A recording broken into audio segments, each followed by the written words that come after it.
Hello! And behold, a very timely, on-time creative block. As usual, welcome to the stream, everyone. Welcoming. Hello, Jake, Hyper Wizard, and Phill Diaz Zaid. Hello, my wonderful co-host. We are short on a pair today. We'll see if he shows up. Apparently, he's sick. Apparently? Yes, apparently. Phill, that's why they pay you the big buck. I didn't even see the message where he said he was sick because Twitter sucks balls when it comes to DMs. No, Sometimes Twitter DMs have been jank as fuck this past day specifically. I was trying to check my DMs and I couldn't even do it on my desktop earlier. And speaking of my desktop, everything is a disaster. That's why we were late. My apologies. I thought I had my setup all ready to go, and then at the last minute, I hopped into StreamYard's back room, and my headphones would not connect, so I had to switch my whole setup to my tablet, but we're fine now. It's fine. It's fine. Everything is fine. Cool. And we're here. We're going to do a show. JW Learning says, hello, I hope you're well. I am well. As I mentioned last week, when it was Jake's turn, I got a tooth yanked out of my head this week, so I might look like a balloon once I turn my camera on. I hope you guys are looking forward to that. Yay! Like a puffer fish. Otherwise, yes. A little. I mean, you've seen I had my camera on for a little bit. It's gone down significantly, but I look like a fucking joke yesterday.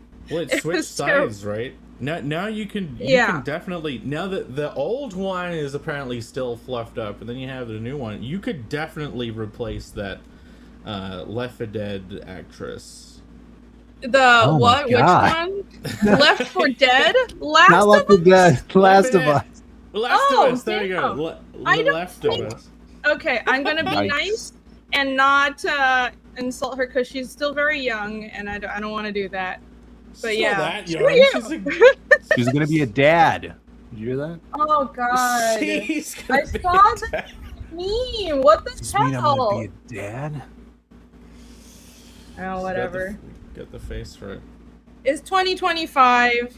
Not for me. See, Jake. Even Michael Rushbrook thinks that was messed up. She does look. Come on.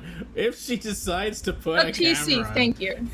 You'll see. He does not look like as blown up as Jake. Hey, look, I've been sweating out calories. That works, Phill. You can sweat calories. You don't have to do any exercise. As long as you're in a warm, humid environment, the pounds fall off, right? Do you have one of those machines where it's just it's that cloth band, and then it shakes back and forth, and it shakes you like this? Okay, I will turn my camera on. You guys ready for this? Y'all ready? Go on, drum roll. Yeah, I was shocked. Had one. First time. You were shocked? Yeah, I was like, something different about Irene. Oh my god. It's like the Grudge. See, I'm hiding it with my hair so you can't see how freaking blown up my face is. You remember those the videos of those Asian girls that hide how around their faces with their hair and then they pull it? Yeah. That's exactly what I'm doing right now. White cheekbones.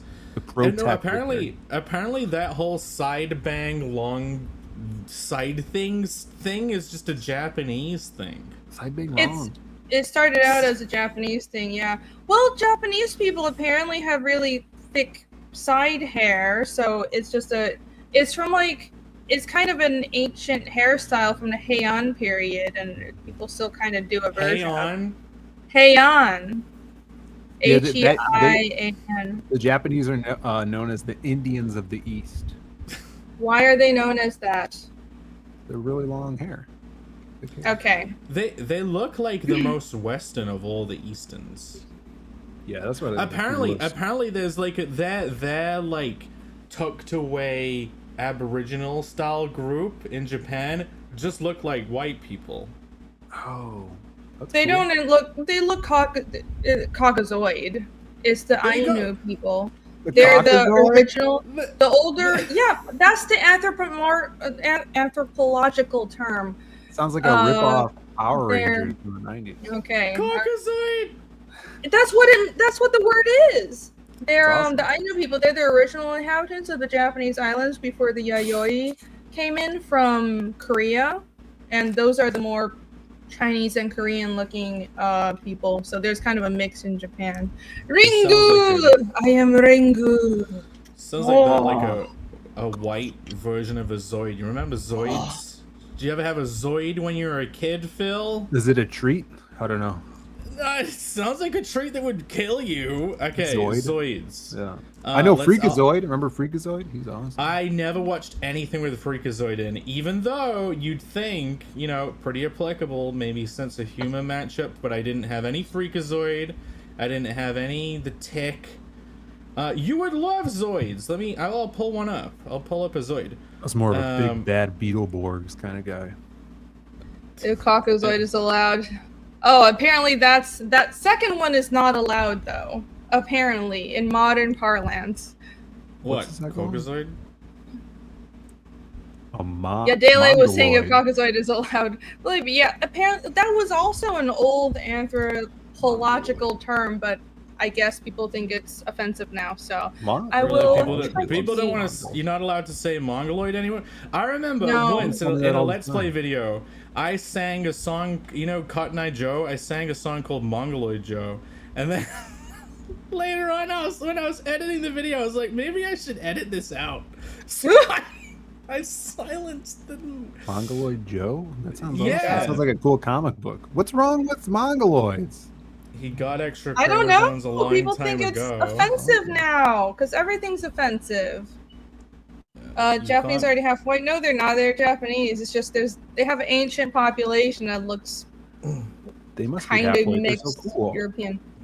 Before I bring up a Zoid, before I bring up Crow. Before I bring up a Zoid, I gotta bring up this. Hyperwizard looks like the D. You should have said Z. The Z list Fabio. That's because. I don't know. You're being too nice. I have the fan in the room, so I even have the Fabio. He's got the fan, yeah. Oh my gosh, that's perfect.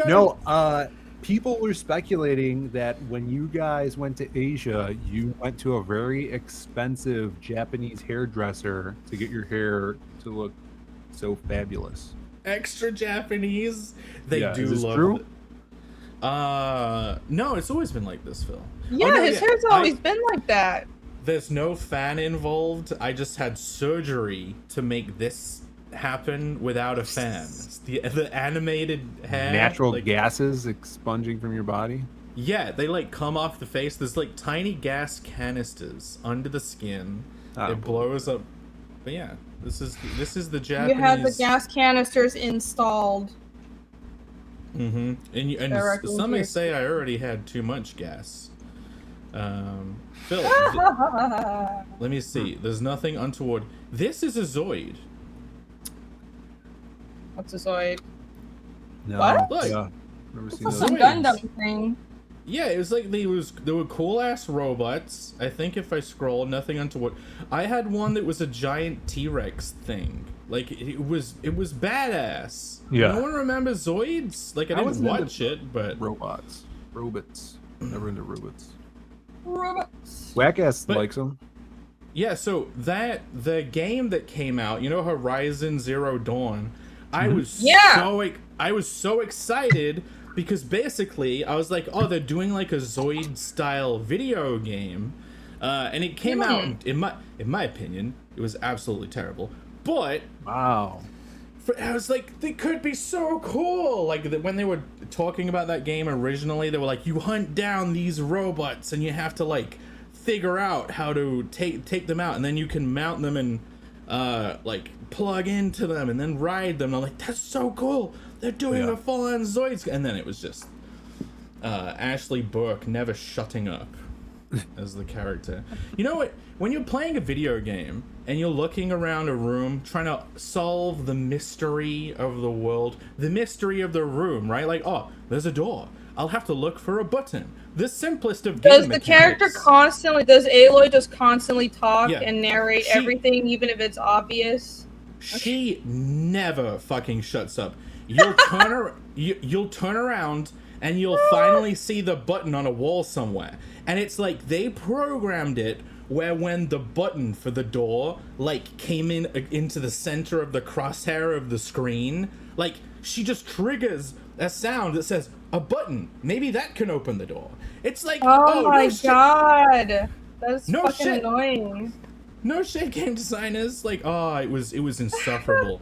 But you would be like riding along on your little robot Velociraptor, and she would just never shut up. There wasn't even a setting for turning it off. I had to stop playing. I couldn't keep listening to her. Every 2 seconds, another stupid voice clip. You need to go I've back never to, heard that complaint about Horizon Zero Dawn. But yeah, I can see how the robot dino things look like Zoids. Never knew that. Cool. Detail. There's a lot of hype behind that game before it came out. Yeah, then it came out, and everyone realized what game they would Unfortunately. have to play, so. Thank you for the links, everybody. Thank you very much. Yes, there is an auction ending. 2 auctions, actually. I have 2 pieces of art up on eBay, so I'm going to pull those up in a second. Those will be ending one in 20 minutes and one in 50 minutes. So one at midnight Eastern and one at 11:30 Eastern. So if you guys want to bid on my art, go now. And when both those auctions are finished, if I timed it properly, I said I'd do it last week. It will be the launch of number 69 of 69 of the Nippon special. I have it. Well, I have number 1 here. The launch is tonight. Cool. Yeah. All the auctions. This launch is tonight. So I have number 69. This is number 1. This goes to Alex. But yeah, I scrambled after waking up this morning. Scrambled to take photos, and I got that all ready. Hopefully, it all goes off without a hitch. But the funny thing is. Well. Let me share this. The funny thing is, you can't see it because it's not live. But if I go to eBay, having like viewed it, look, it already comes up. You can see the preview image. It's right here. Oh, yeah, that's so because weird. you recently viewed it. That's why. Yeah, it only shows up for you though, because it's your listing. Yeah, but no. This is on an account that it's not listed as. I think it's just because I'm viewing the link. But yeah, like it's all tucked away down there. And there's your Stellar Blade piece. That's the one that's finishing first. And then over here is the magic piece that finishes. More like Stellar Babe. You know what I'm saying? Yeah, let me pull that up. If I can find the fucking tab on my computer. Dear God, here, present. There we go. Jake is ready to launch as soon as he gets to 69, like in years. If I sell so many of those, I'll have to do like an autobiography called My List of Mistakes and launch it when I'm 69 years old. Also, I have an auction going on as well, guys. You have it going on right now? You have an already? auction? Yeah, it's gonna end tomorrow though. Don't. You can pull it up. Phill, share it. Share it. Hold on. Do you have an auction? Mm-hmm. Yeah, I put it up yesterday during the Diaz Brothers. We got 14 bids on it already. Excited. Okay, let's go to yours. Hold on. Boop, boop, Yep. boop, boop, boop. We'll this closes tomorrow during our show tomorrow night. But yeah, it's the crazy cool, super rare black and white variant of Psycho Slumber, signed by Doug Mankey. Look at that, that's his signature, and remarked with this crim head up top there. Super cool, super rare. There's only like 20 of the black and white covers, and there's only 2 that he signed. So this is crazy. Thank you guys for bidding. It ends tomorrow. 14 bids. Thank you. Super dope. Cool. So yeah, I'm liking the eBay auctions, and I like that everyone's getting in on them. Yeah, good place to auction stuff. I mean, obviously. Hello, Admiral Wackass. What's up? Yo, Ginger Ninja. Yo, shout out to James. Ninja. That's a great name. Yeah, it is a great name. He's our connection in Osaka. He helped us get set up and everything, and he's based in southern Japan. But yeah, he's in Osaka. I know he's doing another show in Tokyo. Much kudos to James. Yeah, I'm glad you're here. He is the guy that came in clinch at the last minute with the gout medicine and saved me hobbling around a round one in Japan. Do you know they have round ones in Japan, Phil? And they're like even better. There's like really? a million. There's a whole I mean, I would have guessed that they started there, but that's cool. Yeah, I mean, Japan has a huge arcade scene. Still. Yeah, hobbling around, and yeah, he came in with the gout medicine lifesaver. Completely he saved Jake the trip around. That's right. Awesome. No, yeah, so for people wondering where Pear is, he says he was under the weather. He canceled his earlier interview he was going to do on his stream. He said he might be on. We have it under. I used my detective skills and checked his tweets. He was awake at least 30 minutes ago, weeding. Okay, stalking him. So we'll see if he jumps in. Yeah, he has the link if he wants to jump in, or if he's not feeling like death, then he is more than welcome. Yes. Yeah. Maybe that's the grand mystery of today's show, whether or not he'll come in. Ooh, yes. Oh, yeah. By the way, we do have a topic, and I have a presentation, but we'll launch into it after I go through all our auctions and we talk about our weeks and ramble on for an hour. But yes, we will be talking about how to write mysteries and how to create intrigue. As per the title, I actually do have a PowerPoint to present to you guys. Speaking of auctions, let me pull this up before it goes down because it is ending very soon. 13 minutes on this. 23 bits, amazing. Whoop, there we go. Yeah, it's not showing up on my end, but if you guys can see it, then cool. So I don't think we can see it. We saw it for a second, then it jumped down. Can't see it? No. There it is. There we go. Wait, go back. Nope. Oh my god. There it is. Good. Anyway, 13 minutes. Everyone bid on this sexy Eve from Stellar Blade. Let me scroll through some of the images. It's about like 8.5 by 11. Bristol board, archival ink, and if you buy this, if you win the auction, more like, you also get 3 prints. I thought it would be a cool idea to throw in these new prints I made for Osaka Comic Con. And they're it's this one, that's the Fiendish 3 cover, and then the Fiendish 2 Japanese edition cover, and 2.5 cover that you guys have all seen, and they're smaller A4 prints. So you get a free set of prints if you win this, and this is the original art piece. That's the actual letter. There was some confusion. I think Bancroft and Rob brought it up on the art share. They brought the auction up, and they were like, "Why is there random artwork in there?" Bancroft's summation was, "I guess she just wanted to put some nice artwork in there." I have it in the description. Everything is very clear in the description. Those guys don't read comics. You think they're gonna read your description?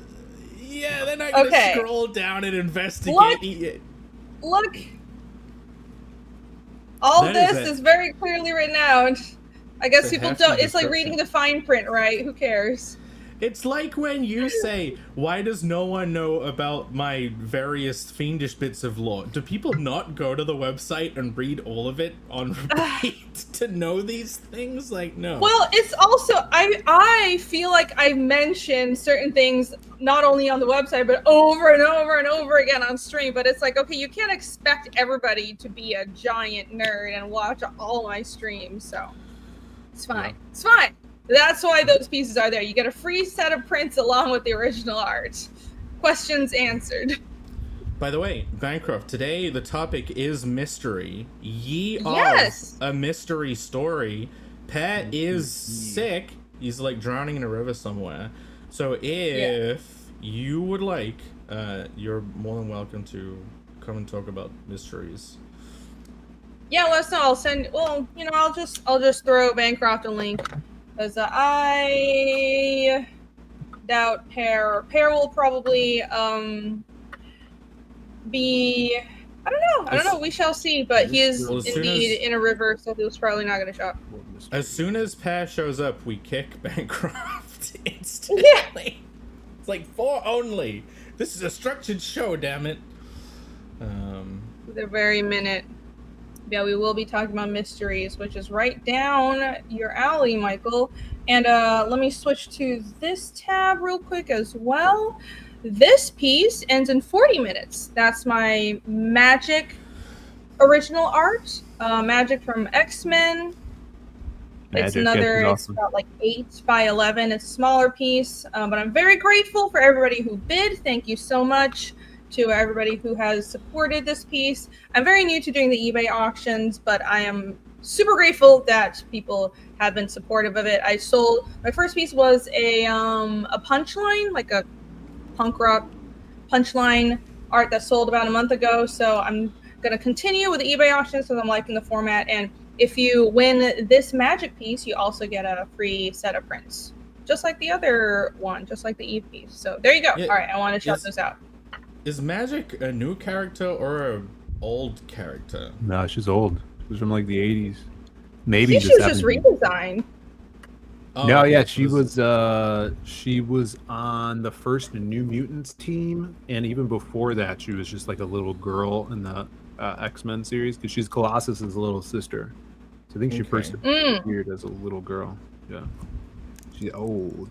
Oh, Bancroft's DMs are down. Yeah. Twitter DMs have been stupid. Try mobile, Bancroft, because I couldn't access on desktop, but I could see everything on mobile. See, it was opposite for me. I'll email you. That's weird. No, for me it was that I can only see DMs on mobile. Freaking hell, Twitter, X. Get your shit together. He can also be emailed, and then it would actually happen instead of praying that. I don't know if I know his email, but we'll figure it out. Comics Legend has a question in the chat. He always has the best questions. He says, will you be putting up original art from Fiendish on eBay? That is a great question. And yes, I do indeed plan on doing that once the campaign launches.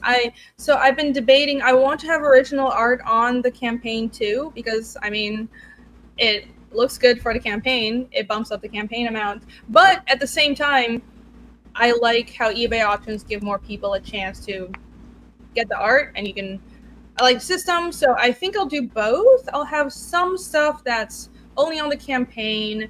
Maybe like the black and white cover will be an original piece, and then I'm planning on having multiple eBay auctions during the Fiendish 3 campaign, whenever that happens, which it will be soon, but don't know when yet, because pages and travel and everything. But yeah, no promises on the schedule for it, but Fiendish 3 is being drawn traditionally, so I will have pages for sale and for auction.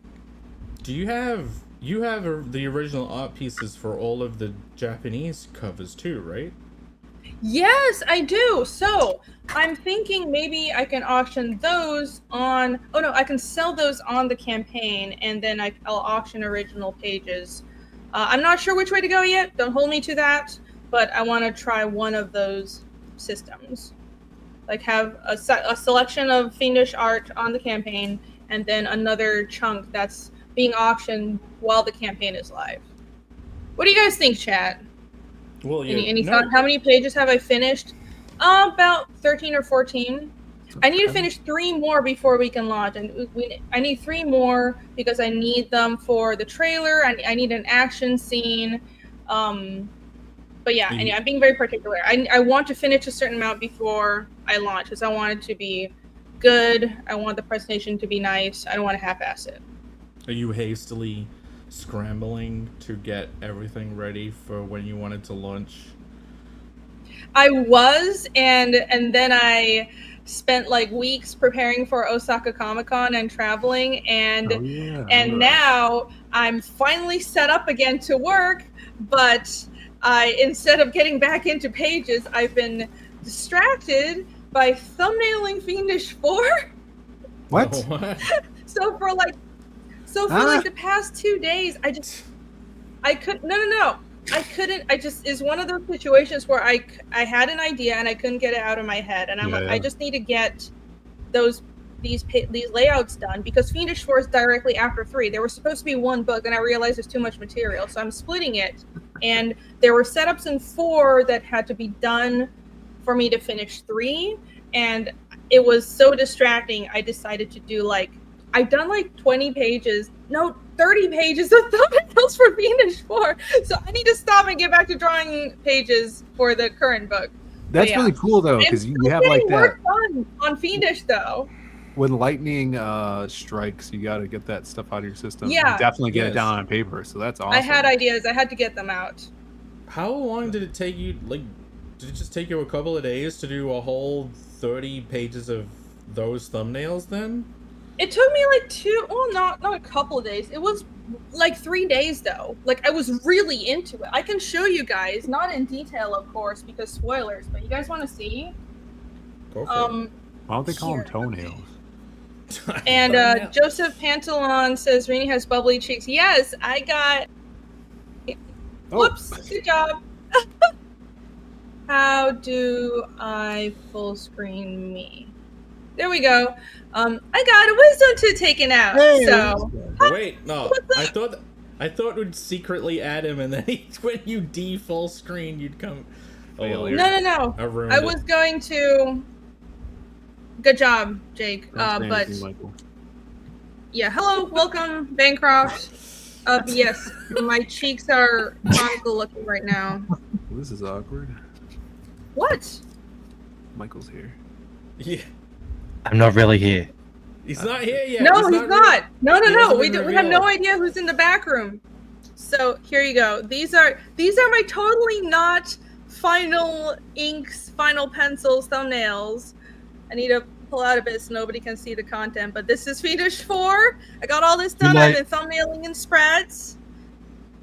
And this one is not inked yet because I'm a crazy person and I ink and shade my thumbnails. But yes, all this, and then I was really excited because I have I guess it's kind of spoilery, but not because you don't know what it's actually about. There's a big dream sequence near the beginning of Fiendish 4, and I was like, I really need to work it out because dream sequences are so hard. Michael, you love this, but I wanted to make sure it was good because they're hard, and you don't want to be cheesy about it. You don't want to be predictable. It has to feel like a dream, but still. And I'm dropping hints for mysteries to the story, which ties into our topic today. But it was hard to do, and it was just taking over my whole entire brain, so I had to get it out. And this is all that. So, anyways, I got 30 pages of thumbnails done, and now I need to actually get back to inking. You should color those.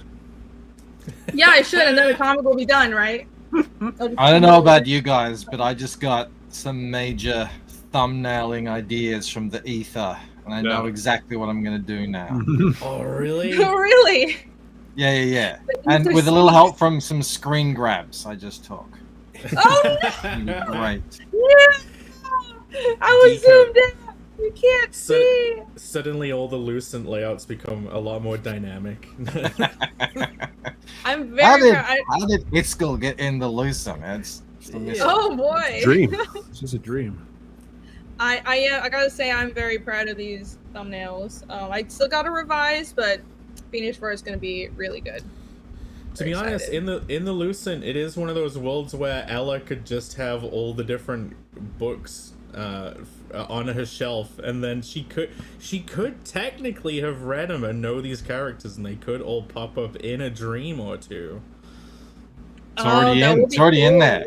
It's already in there now. You can't retroactively. The dream. All those books in her bedroom. Yeah, it's all the Fiendish books. This is the crossover. That's a good setup. That's a good crossover setup, though, using Ella's books. Well, that's what they did with Simpsons and Futurama, because the Simpsons is a thing in their universe, and the brains that sent them into books once. Yeah, they sent them into a bunch of Simpsons comics. So that's what the Simpsons Futurama crossover crisis was. It was very fun. 40 seconds.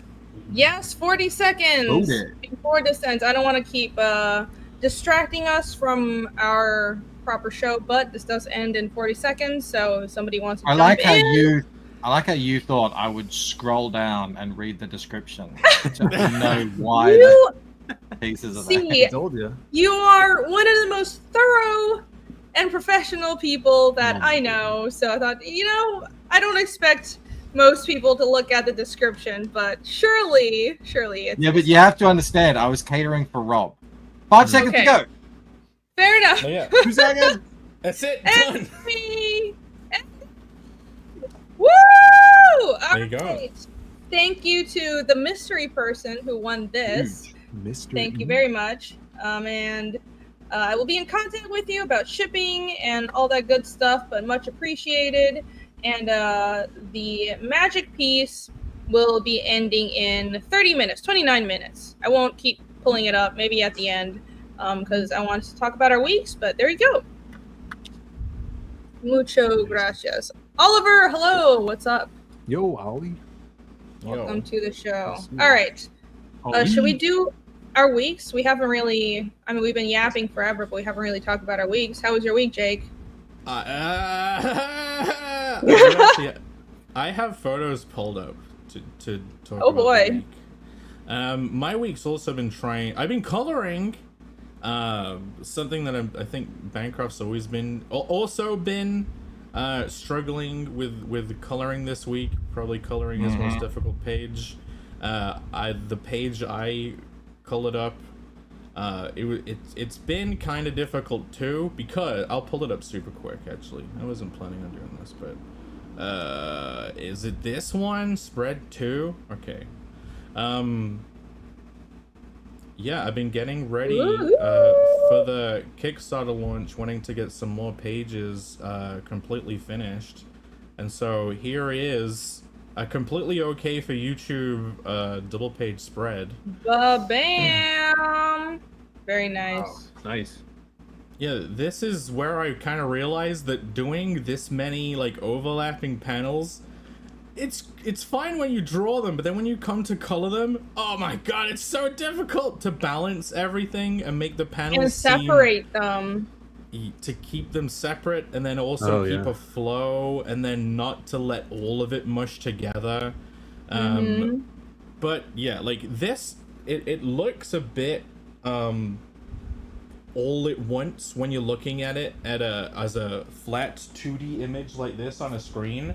Right. But the Nippon special that I got printed, I finally got to see the initial pages in a book form, and these are kind of designed for that crease to be right in the middle, so it feels like separate pages, and it works. You have to say the word crease while we're looking at that page. Yes. Yeah, I'll just spread open a crease. It's already got a crease right there. I have this page, actually. There you go. I'll spread open. Cool. And look. You are still flipped. Okay. When you see it when it finally gets printed in book form, the spread, the crease really holds the spread together. Ollie says just fall back on the lettering. That's the way to go. Okay, no, that's very true, very true. But look, you'll also know, having this printed, it made me think, maybe this panel is too close to the edge. So, I even changed it. Look, I made changes to the layout since printing this on that edge. But yeah, that's been my week. Very good. Well, I like the palette a lot. It's beautiful. It's hard to make, because green and reddish, or red, are opposing colors. So it's hard to make it work. Yeah, the Christmas colors, but you went with kind of an off green and off red. It's not really red, it's like magenta, so it works. I love the glows. The green glows are really cool. The illumination, Yeah, I'm trying. My favorite pages in comics is where things aren't glowy and stuff just looks like a normal day, And then I have so many glowy cave scenes in Carnal. Every time I come to color them, I'm like, can I just have some normal daylight? Every time Jake just asked himself, why do I do this?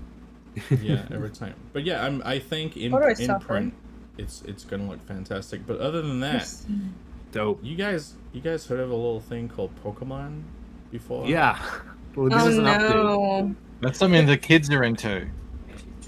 Kids of all ages, Michael. So here's a photo that I posted this week when I edited out my filthy fingernails. I've been playing. I'm just. What is this nerdery? There is a Pokemon arcade game called Mesostars. We talked about it last week, and as you play, you get given these little token things. Like, look at this little box. Look at this little box of tokens. This is like all of the good ones, and look at all these black ones. I have so many black tokens now. I won like 4 Tyrannitars. Everyone is nerd. Everyone's so excited about this. But wait, I got your Poogie chips. Yeah, look here. I got a Mew. I actually got a Mew, guys. I captured a Mew. Yeah, $100. That's a good little chip. $100 confirmed. People already want to bid on these. Weren't you saying that you're gonna include these or not? No promises, but people wanted these in auctions or in campaigns as part of other items. Well, you see, when you play this game, where's the bag? Oh, there it is. You get a lot of spares. You get a lot of. Oh my god! And so, like, here is the mass of extra tokens. And it's like, There's so many! Maybe I could find a way to give people these. So this is the bag of normal doubles that I have. This is the pile of doubles of the good ones that I have. Holy shit. And, like, I have another pile that's a bit bigger than this, which is, like, a complete set of the basic ones. But, yeah, that was... So, you know, you go to the arcade machine, you find it in a convenience store, and you sit down... you can even buy little cards to put your cash on, so you don't have to keep putting coins in. You can just keep tapping your cards. And you know, you might be there for about 1, 2, maybe 5 hours sometimes, and then this happens. What's that say? So, if you play for long enough, because it spits out tokens, it can eventually run out of tokens. You can't play anymore. So did you max out multiple machines by playing that much? Yeah, so this was the start of the day. I would assume this machine, it wasn't very full to begin with, but yes, Oh my god.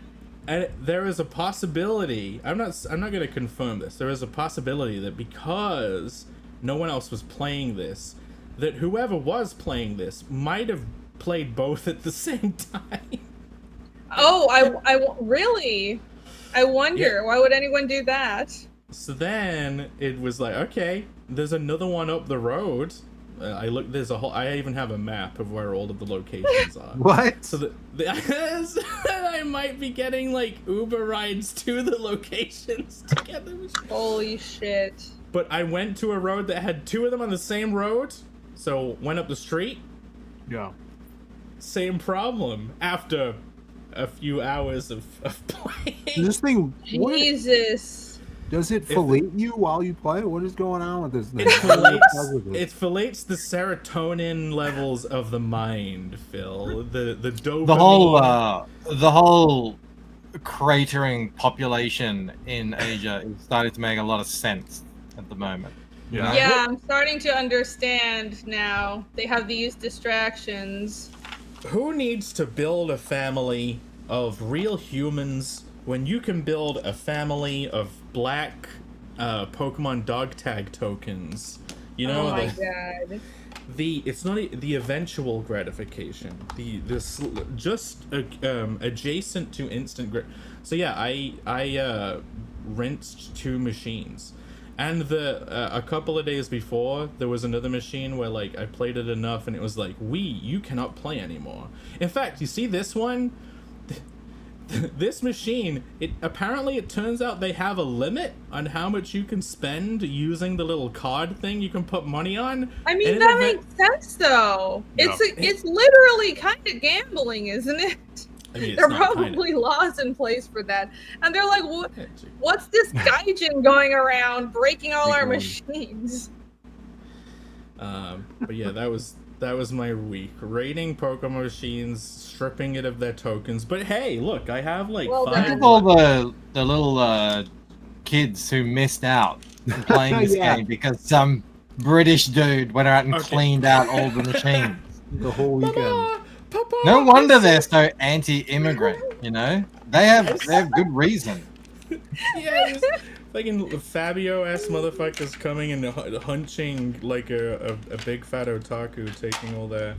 Wait, okay, against that narrative, that all of the people that I saw playing these games were adults, and, in fact... I was playing on this machine. The one next to me was also an adult woman, and she was playing just as intently as me. Like it's all adults wasting their money. Oh, it's fine then. And even though I that didn't actually know the makes sense. Hey, you're not really selling it. There were no kids? I'm sure there were kids playing. Maybe like one. It's mostly adults, honestly. I mean, you pushed the kid out of the way. Yeah, there was no kids playing when I was around because I pushed them to the ground. Get out of here! Hold on. Big white Godzilla has come in to eat everything. Yeah, the gigantozoid freak. Well, I'm glad you're having fun. I missed some super chats. I apologize because we're so late. Let me get to those real quick. Michael Ferrero for $4.99. Thank you. Michael says, "Hey, reading. Congrats on Fiendish in Japan. Too freaking cool. Thank you very much. Tis but a small foray into the Asia market, but I'm doing what I can. You got to strike out and take some risks when you're indie like us." So yeah, it was fun. It was a really fun experience. Lieutenant Hughes, member for 36 months. Thank you. Hail to everyone. Hope y'all are well. With a fishfuck sticker or emoji. Thank you very much. Admiral Wackass as what's the topic today? We are talking about writing mysteries right after we update you all on our weeks. Mystery. Yes, mysteries. Yeah, one thing that isn't a mystery is the Pokemon addiction. Isn't Pokemon no, you made it plenty clear. Isn't Pokemon a generational thing, and are kids even into it? Is Pokemon like the Disney adult for a different generation? Oh yeah, now like the adults are into Pokemon. And is kids this aren't. like, I don't know if kids are into it or not. I'm not sure. Is this my version of going to Harry Potter Land on a weekly basis? And it's the Disney adult of Asia. Are you, Bancroft, you have kids? Do they like Pokemon? Nope. They hate it. Yeah, it's kind of dumb. Smart kids. The girls think it's just like lame and gay for little boys, and I think the boys now they're more into like Fortnite and playing sport. Oh, playing sport? Yeah, like that's what I hear. Soccer and okay. Football and That's good. Okay. Yeah, Fortnite. Well, they're smarter I don't know. than I haven't seen because there was some Pokemon collecting maybe still happening about 4 years ago with my kids, but not with my kids. Like my sons would give my son's friends would give him a card or here every now and then. So it was still maybe a little bit around, but yeah, no, I don't know. There you go. We do call it footy whack-ass. That's right. Footy whacker? No, whack-ass. Said they call it footy over there, but with a Y, not IE. What's footy whacker? Interesting. I'm going to have to teach you all about Australian rules football, it looks like. Yeah, it's all the same. Is it a different football? Does it look different? It's upside down. We're gonna have to have a little education here. Maromi member for 40 months. Thank you very much. 祝你早日 Kung Fu, thank you. That means I wish you, how do I say it? Basically, I wish you health early. I mean, I'm fine. You should be sending those wishes to Pear. I just, chat, if you notice I have puffy cheeks, it's because I got teeth taken out, multiple teeth taken out of my head this past week. So, much pain, much puffiness. But it'll all be fine. It'll all go away. Was that the wisdom teeth? Yeah, I got two wisdom teeth in the back. I've been putting it off, and I realized, you know what? This is an actual problem, and it's.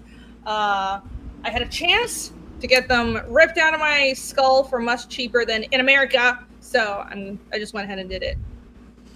Yeah, Pear is sick in bed. You have. Yes, he's actually sick. You got last of his jaw, and I have the disgusting AIDS finger.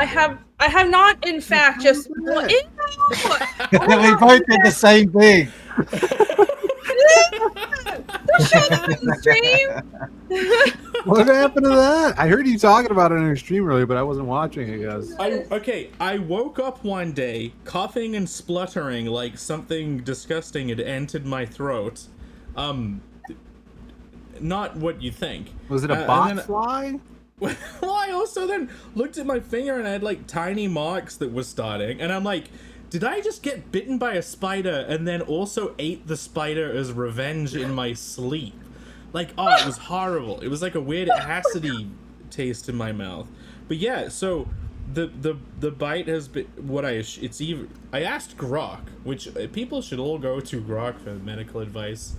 And yeah, he said that it's probably just a dermatological reaction, but I swear that it is a mystery insect bite.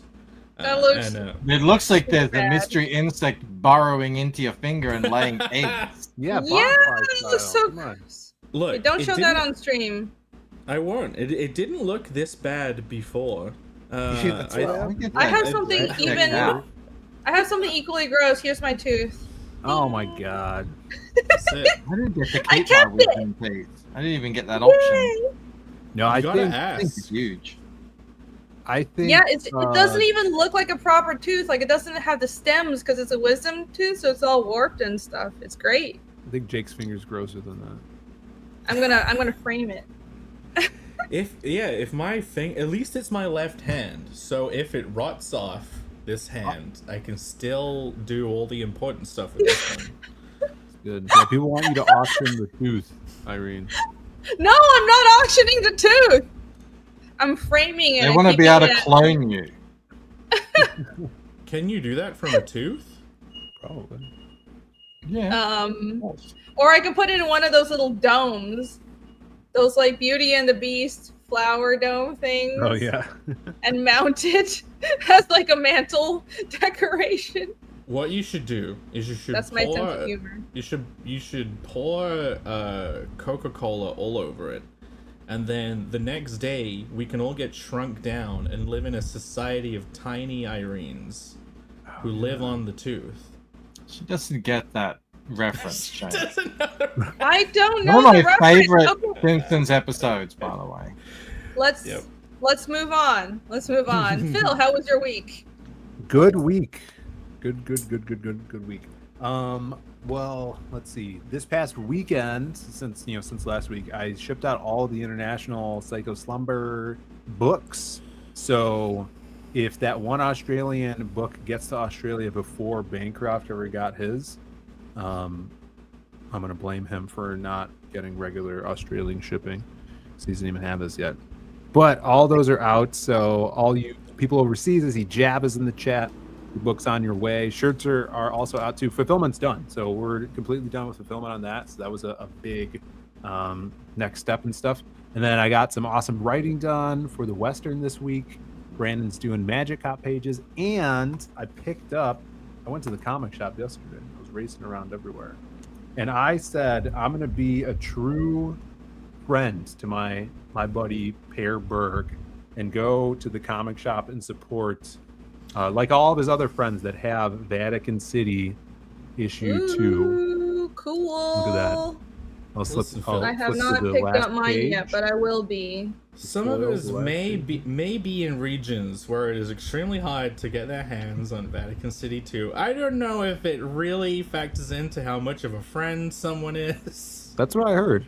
You can get it on comic Amazon. shops everywhere. Sure, you can find it. Get the digital download on Amazon. You know. There you go. So I got this. I picked up a bunch of other books as well, including this, which Michael, I know you're a big Spider-Man fan, or you used to be. Used to read Spider-Man comics. I did. I would say if you could find this digitally, or if you go to a shop, whatever, I would suggest you pick this up and check it out. This is Spider-Man and Wolverine, issue 1. Crazy 90s style art by Kari Andrews. I have the original one. I think it's from the 80s. Look at this. Look at this art. Super cool. The chicks are cute. Really great cartooning. Ooh, yeah, great expressions. Logan with Peter there. And it's a literal... I had to tweet about it after I read it. I'm like, this is a page turner. Like everything. Look at this big splash introducing the characters. He's late to a date, of course, with this chick here. I love that face. Yeah, he's talking about her parents.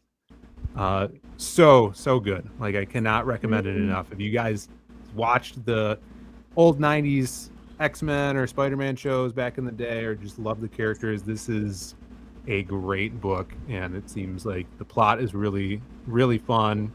Lots of twists and turns in here. You get to see Green Goblin's in here, Kraven, Omega Red. It's really, really fun. So I could not recommend that book enough. I met him at C2E2, the artist, Kari Andrews. Super cool guy. Gave me some advice and stuff, and so I would say worth going and checking out, even if you could find it digitally online somewhere. Gonna be a fun story. Oh yeah, the art looked awesome. Lots of action. Yeah, and then now we're here. That was kind of my week. There's a big fighting game tournament in town over here. They do every year, Combo Breaker.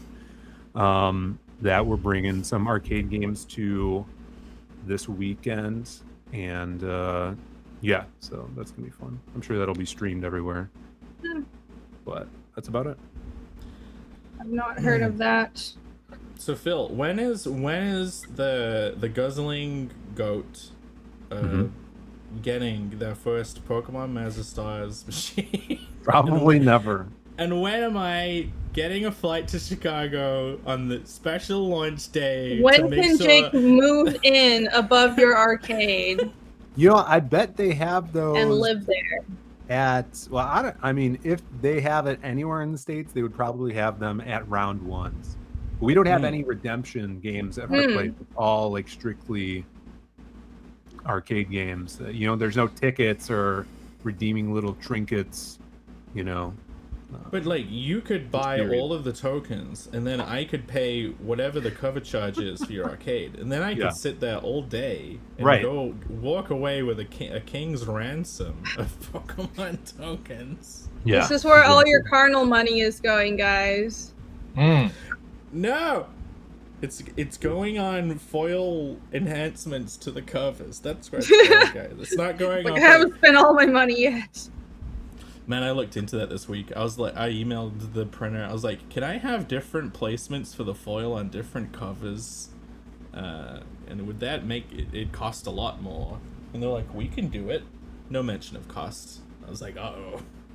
No. They're burying the lead here. Well, they probably need more information, like how many books and stuff. Bancroft, how was your week? Shithouse.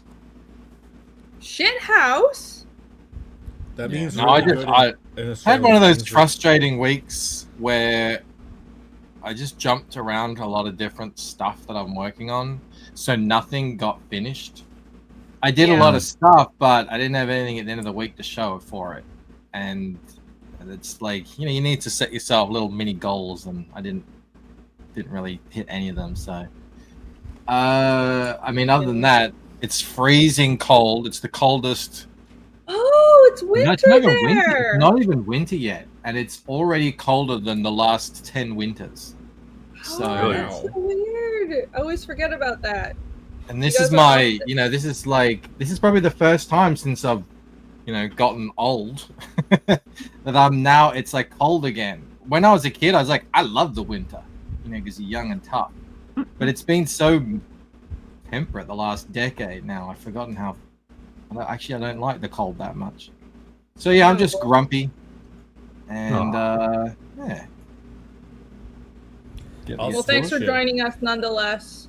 I'll switch. I'll let you have this hot, humid 50 million mosquitoes. Yeah, I'm the same. Like when it's the middle of summer, I'll be complaining that I want it cold again. It's not that cold. Like you guys, if you've been in the States in really cold areas, it's not that cold. Right. I don't even know what. I have to look at it. What's the friggin' Fahrenheit? I can look it up. You probably all laugh at me. But... Probably like 52.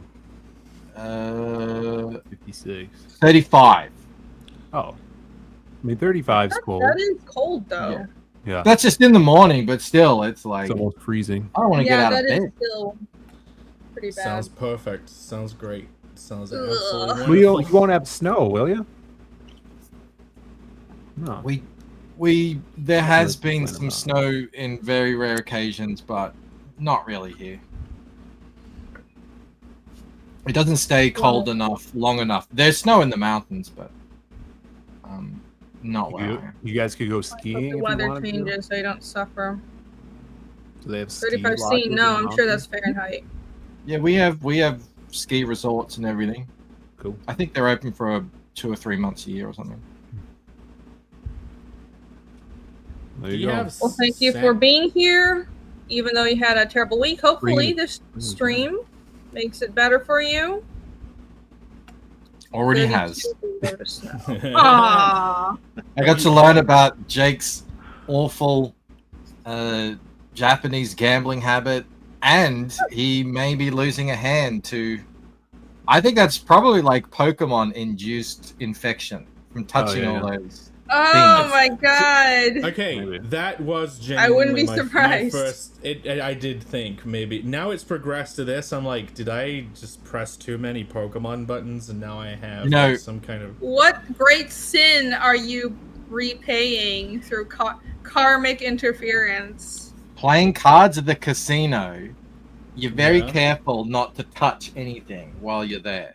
And I see people like with their hands in their mouths and their eyes, and I'm like, you are tempting fate, my friend. And they're playing with chips and they're eating.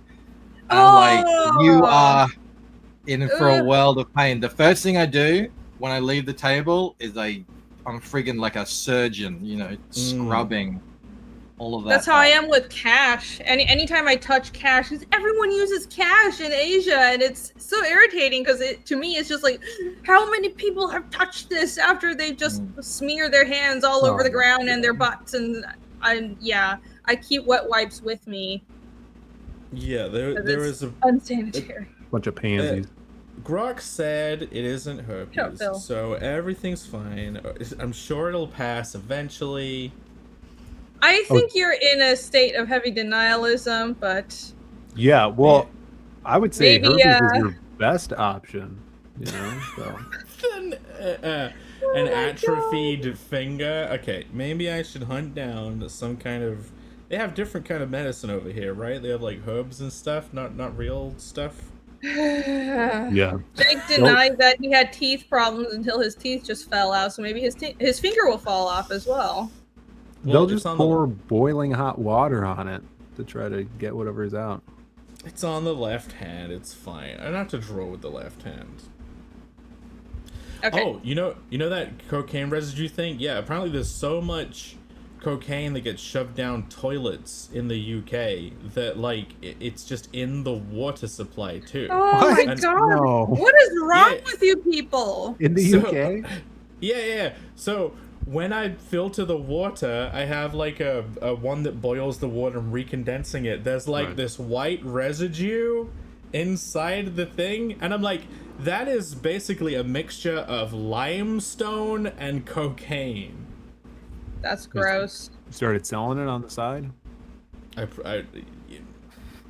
You know what, Phil? It's a new idea. It's a new business venture. Good one. I can 58 make seconds sculptures out of it. Here is the actual piece, everyone. Here you go. It's a physical drawing that I am holding in my hands. 42 seconds. Less than a minute left on this auction. Dun dun dun. Here's the Eve, but that's already sold. So thank you very much for whoever won that. And this is Le Magic. Maybe I should go to where am I? There we go. Here it is. So if you guys want to bid on this piece, you have only seconds left. So do so. Rob and I also inquired as to what that substance was bouncing off her boobs there. Oh, it's just like magic stuff. Just magic energy. I thought I'd try this. I'd try adding just like, I like adding these little snow globes everywhere. It just makes any drawing, you can do like the shittiest drawing. Here's a tip. And if you add like little snow globe things, like shoujo sparkles, it'll look really epic and really good. So I learned this trick because I'm lazy. So I decided to just add some to her boobs this time because boobs are important. So hopefully this is selling the piece. I call mine magic stuff as well. Yeah, magic stuff. It's the magic potion. With the wondrous healing properties. Maybe I should get some of that for my finger. Yeah. Shouldn't be too difficult for you to procure, Jake. Yeah, I could probably produce an amount. In Connell's world, that would be magic, so at least tracks. But yeah, it is sold. Thank you very much. And now, then Alex won it. Oh, well done, Alex. Oh, yeah? I wasn't Alex, watching. Now you can bid on 69 Nippon Special, which is live at the exact same time. Yes, let's pull that up. Can you send a link, or you can just pull it up yourself, Jake? Yeah, I'll do it. So now we ended one auction, and Jake's is going up. And while he's doing that, I'll also pull up the presentation, so we can actually do the presentation today, which I actually do have ready for the show. And we're going to be talking about mysteries. There you go. So Nippon Special is live. Have at it. I'm sure I could put a link in the chat. I think, or someone else could. But yeah, it's live. Go get it. I'll be up for a week. Grab it. Yeah, the nip is on. People. Yeah, the 69 doesn't look like a nipple this time. I need an opinion from Bancroft. Is this an acceptable 69 over here? Ooh. Yeah, you kept it nipple free. There you go. Which is very much appreciated. Yeah, we like that. When involved. Okay, hand numbered, and there's only 69. There's no 100 this time. What are those symbols next to 69 that's printed there? These are called moon runes. What? This is the Japanese. That's the technical term. I think that's Rainey's fake language. Oh, that's right. Yeah, that's my fake language. She was speaking some of it earlier. It all sounded pretty made up to me. The entire book is in Nanasa now. I made up Asianese, guys. Did you know that? And this isn't just artwork that's put there for show like it was on Irene's campaign. These are wow! Where did you get that idea? These are actually mini prints that come with the book. Oh, amazing! Irene's cover, the main cover, and then the coloring print. Real print that I did. I love this. So the people that get this, they get the copy that's actually been on the ground on that tile floor right there. Phil, it was the best place to take the photo. The ground is clean. You know what's funny? Look, you see this? I try to make the bag transparent so that it like looks like it's clear, but you can just see the floor.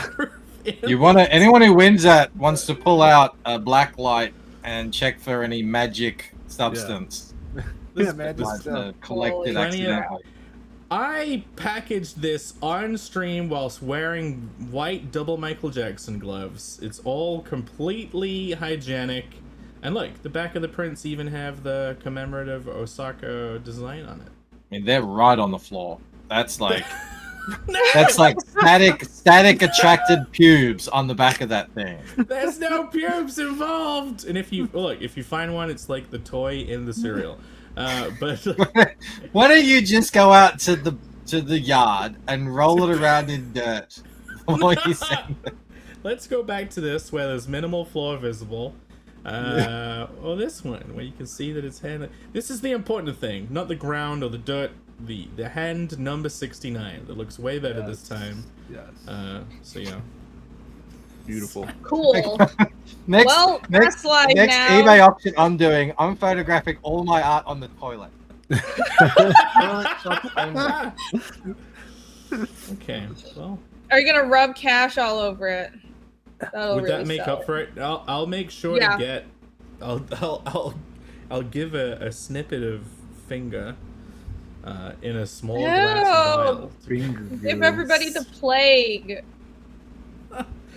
I'll use one of those UV lights to fully sterilize it. Oh shit, the 17 bids already? What the? Is there? Oh, I saw there was one. There's 19 bids? Wait, I just took it off because I didn't even see it updated. Look, it's an 102. Oh wow, it's awesome. 19 bids? Wow. That 69 is really selling it. Okay, people are goddamn. They try every to issue doing numbered versions of my 69. books too. Shit. Yeah, every single issue is issue 69 for future books. Well, look, as you can tell, the more we talked about the copy being on the floor, the more bids you got.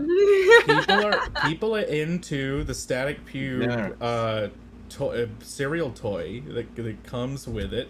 There's not a single hair on any of this. Any of the photo, no hair involved, no hair involved. I said it's already static clinging to the back. It's alright. You know what? I did notice that there was like some kind of, I don't think it was blood, on one of the prints, and I'm like, I need to switch that for a clean one. Okay.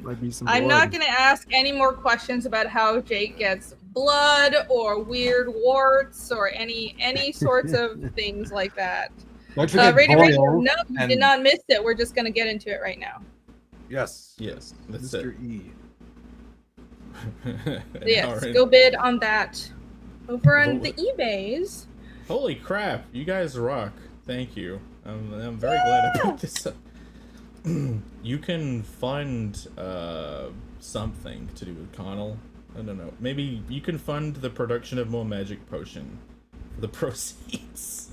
I do have a perfect segue into our mystery discussion. Ooh, go ahead. You have this. Help me out.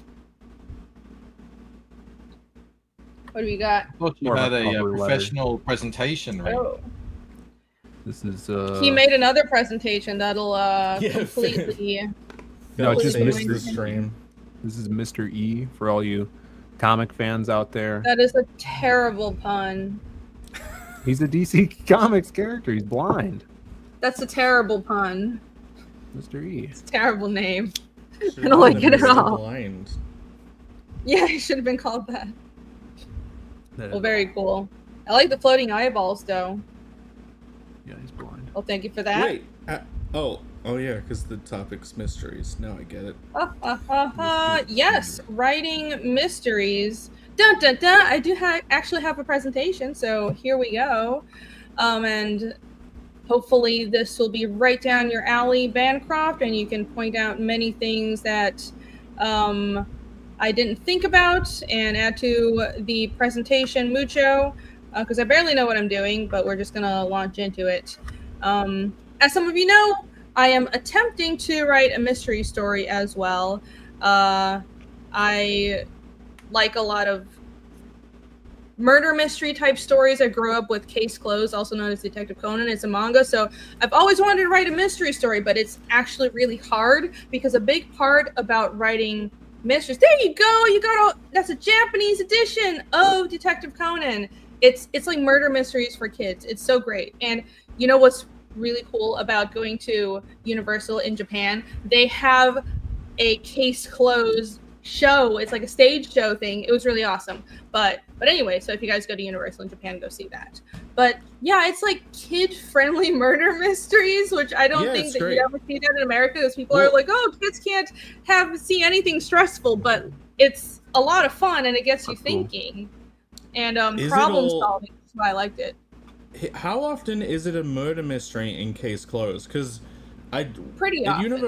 Universal, the show they did, which was amazing, by the way. It was like they did a whole 4D thing. So they had like you wore glasses and there was a 3D video, but there were people on stage as well, and like your seats moved with the thing. So like when everything shuddered, all the seats like shuddered and stuff. But there was like the main villain or whatever. He was like all dressed in like this special white suit. I don't know who the characters were. It was all in a different language. But he like went up into the ceiling on the video, and then like a guy comes down on a rope with like smoke and shit, and he's wearing the outfit. A real person?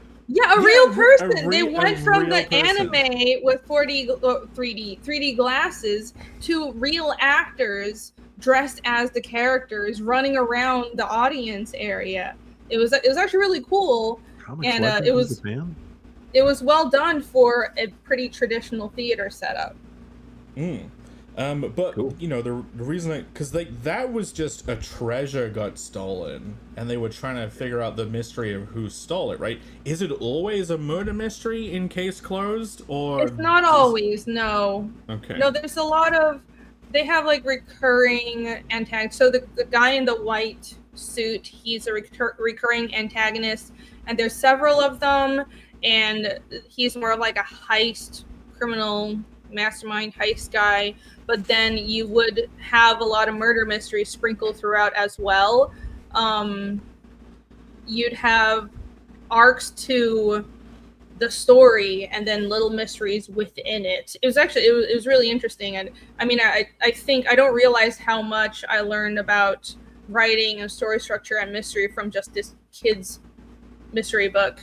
And I don't think you see a lot of that in Western comics. Maybe I'm just ignorant because I didn't grow up with it. It's like Carmen Sandiego, which I like that as well as a kid. It's one of the few that we could get in Taiwan. Yeah, I'm excited to see her in that book Mike's doing.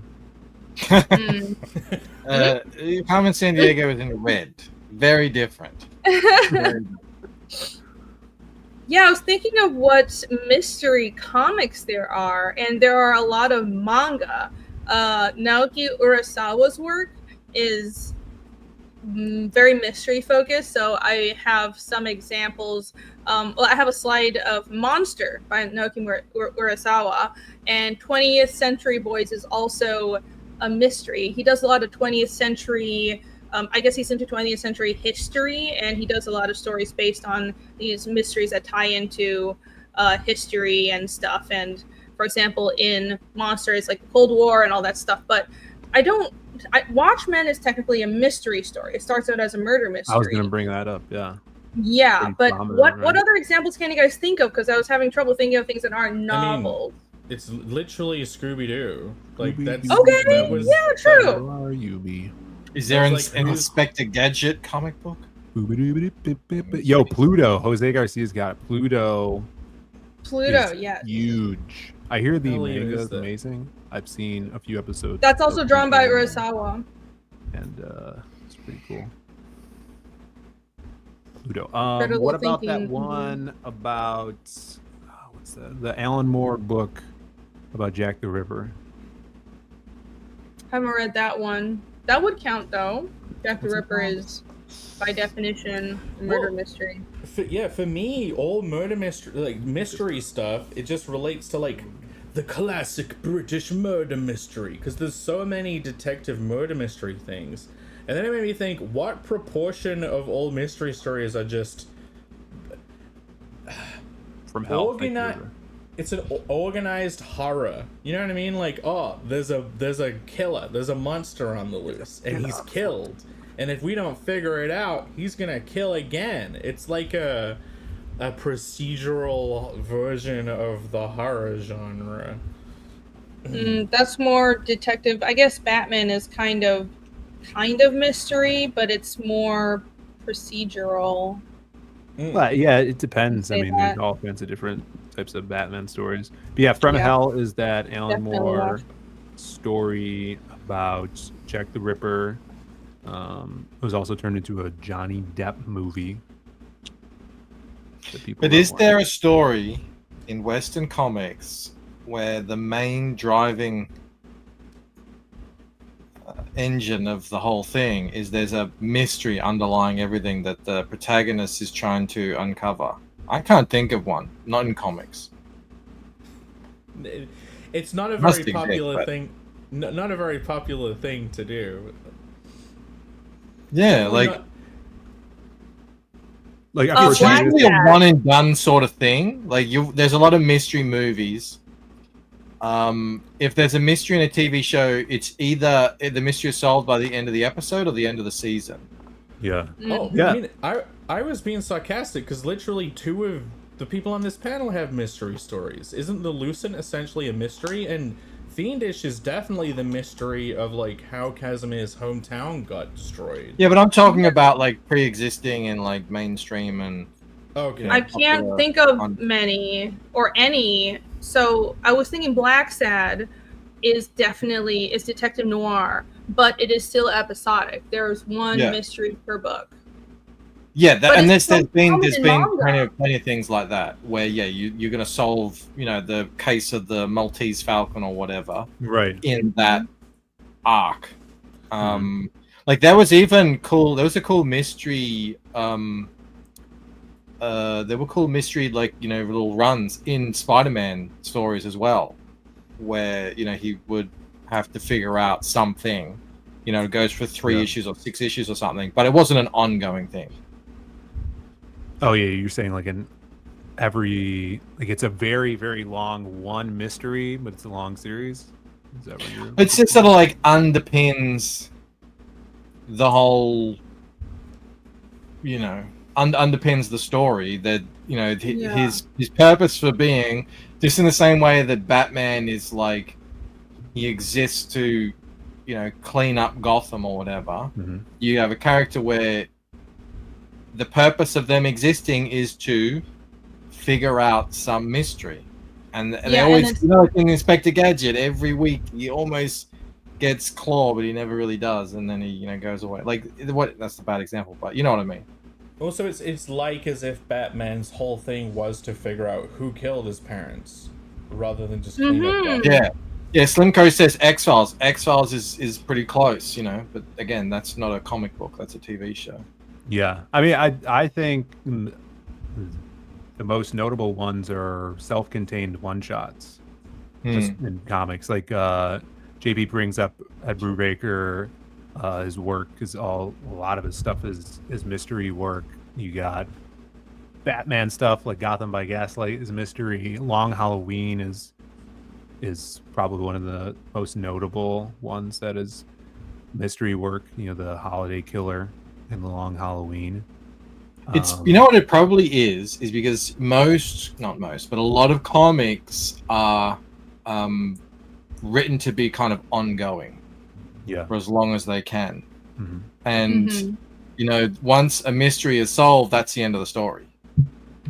And to just kind of drag people along, it could get either annoying or it could just end up like Lost, where you feel like, okay, now it's just filler and they're not attending to the mystery anymore. They're doing little side quests and stuff.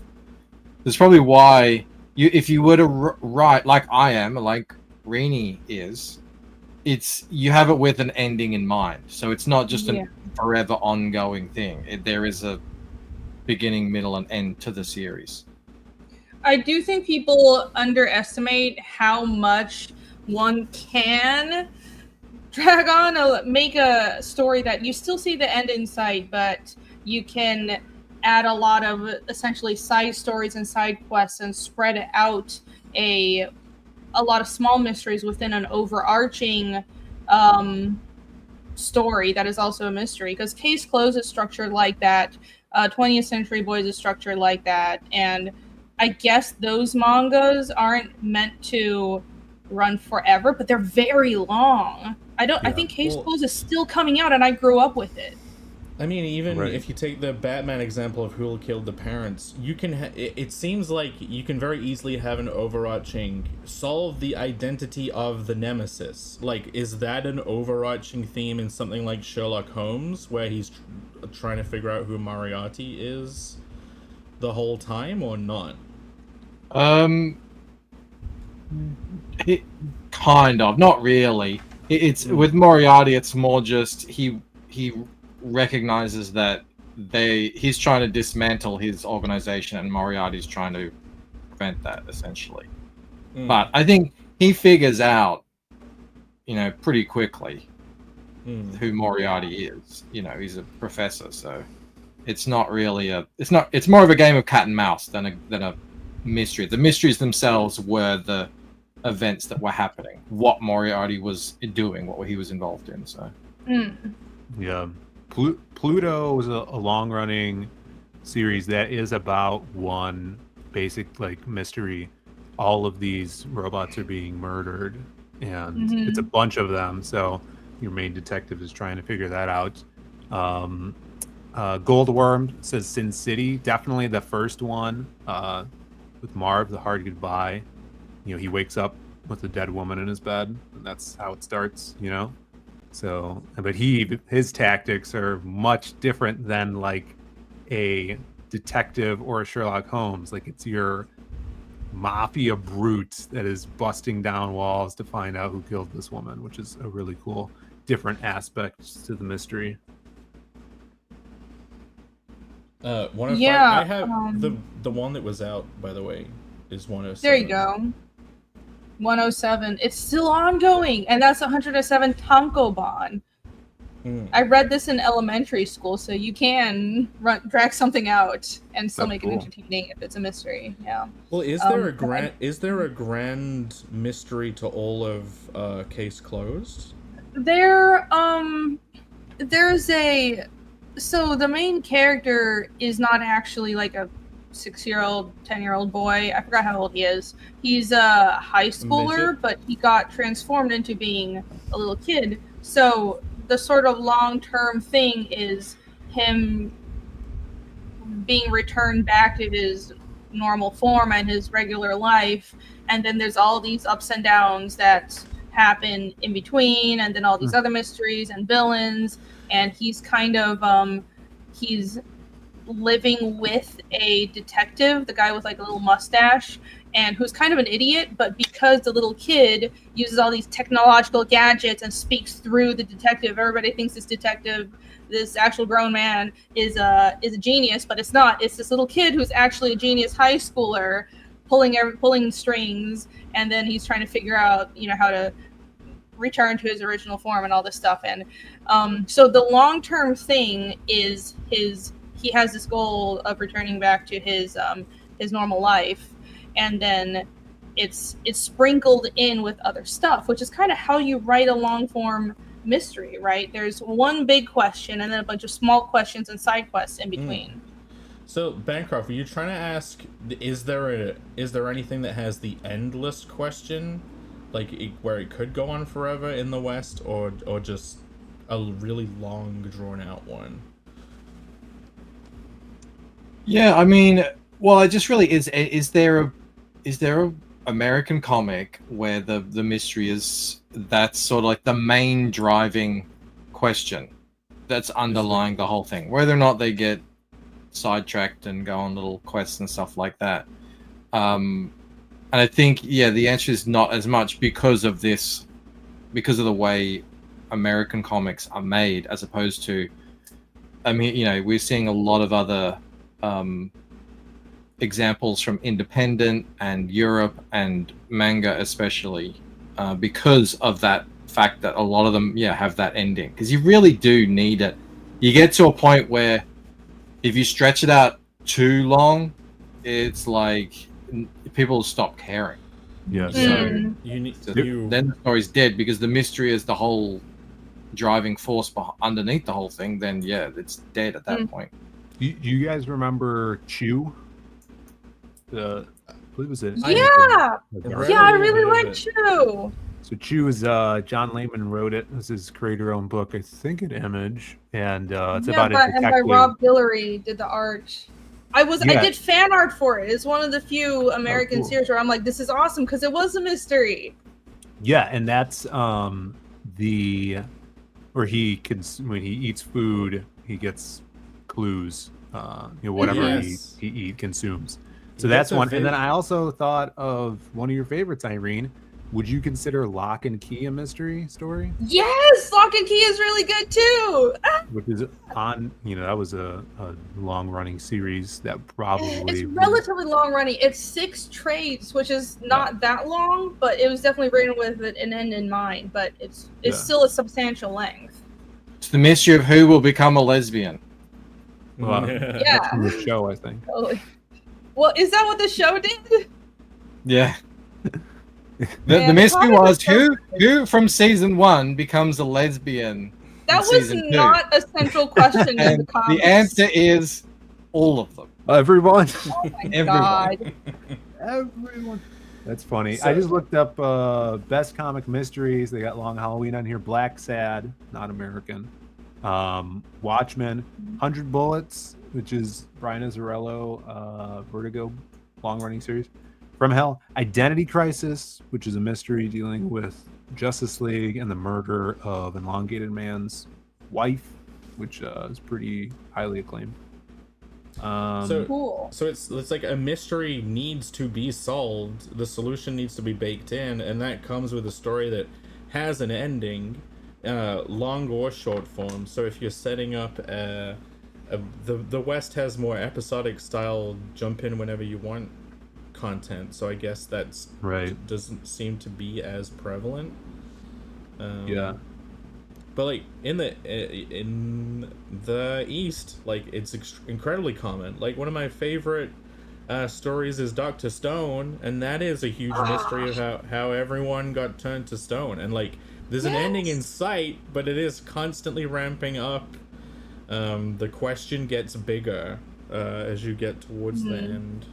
Yes, it didn't strike me until doing this presentation how manga has tons of mystery stories, and it's not as common in the West. And that might be one of the reasons I didn't latch on to American comics, not just because I don't have a problem with superhero comics, but if it was a superhero comic that was mysteries, then great, because I love stuff like Lock and Key. Not superheroes, but you get my point. Highly recommend this series, by the way. But knowing something is a mystery story, you know it's going to be high intrigue, and the intrigue is going to be a primary focus, and the intrigue is what keeps you reading in a story.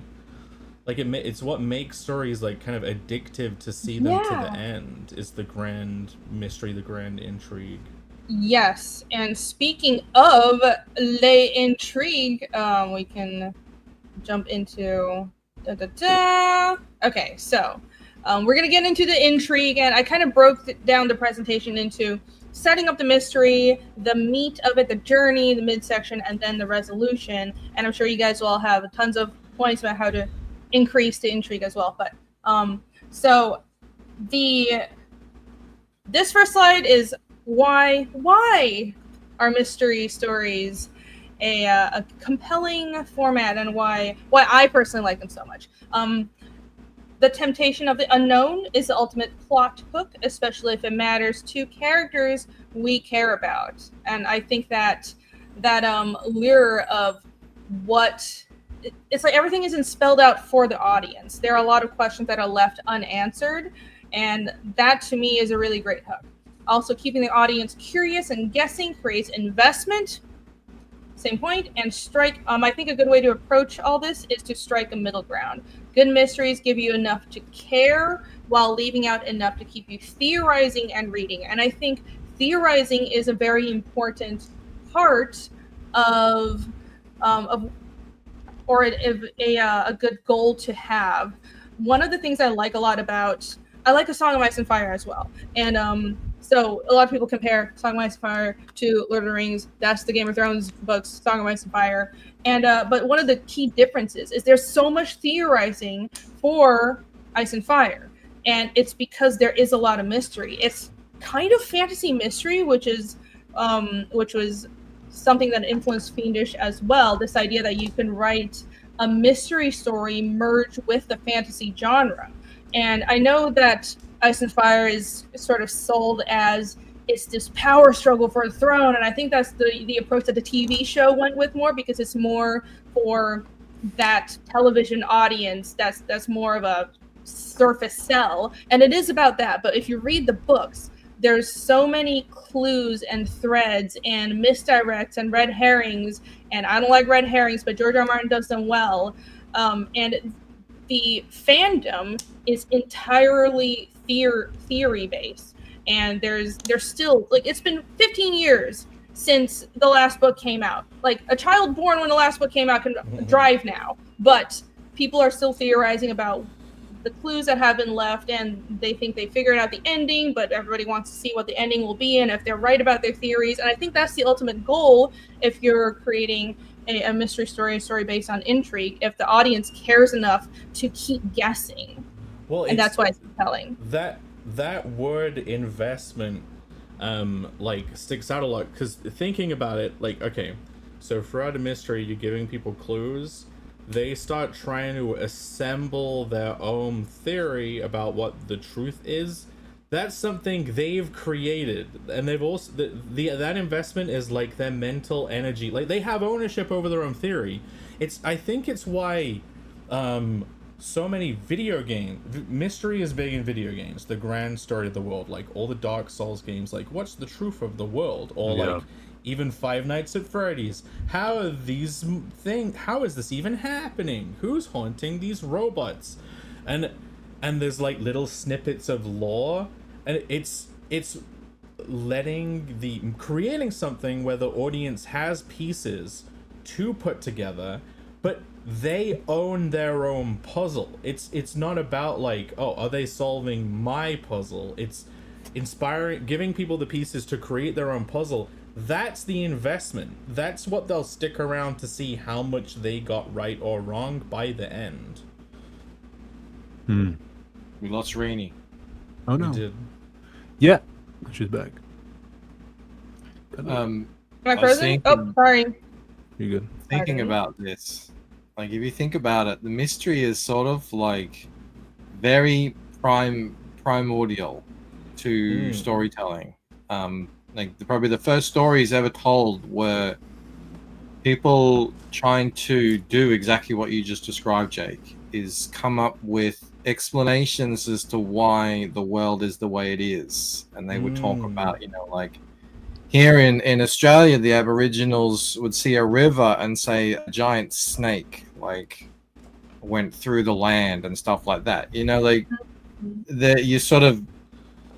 the mystery is the shadow, the darkness, well, the unknown. Like, when you're a kid and you're going out into the dark, you don't know what's out there. It's exciting. It's very scary. You know, even if you do know what's out there, it's dark. You can't see it.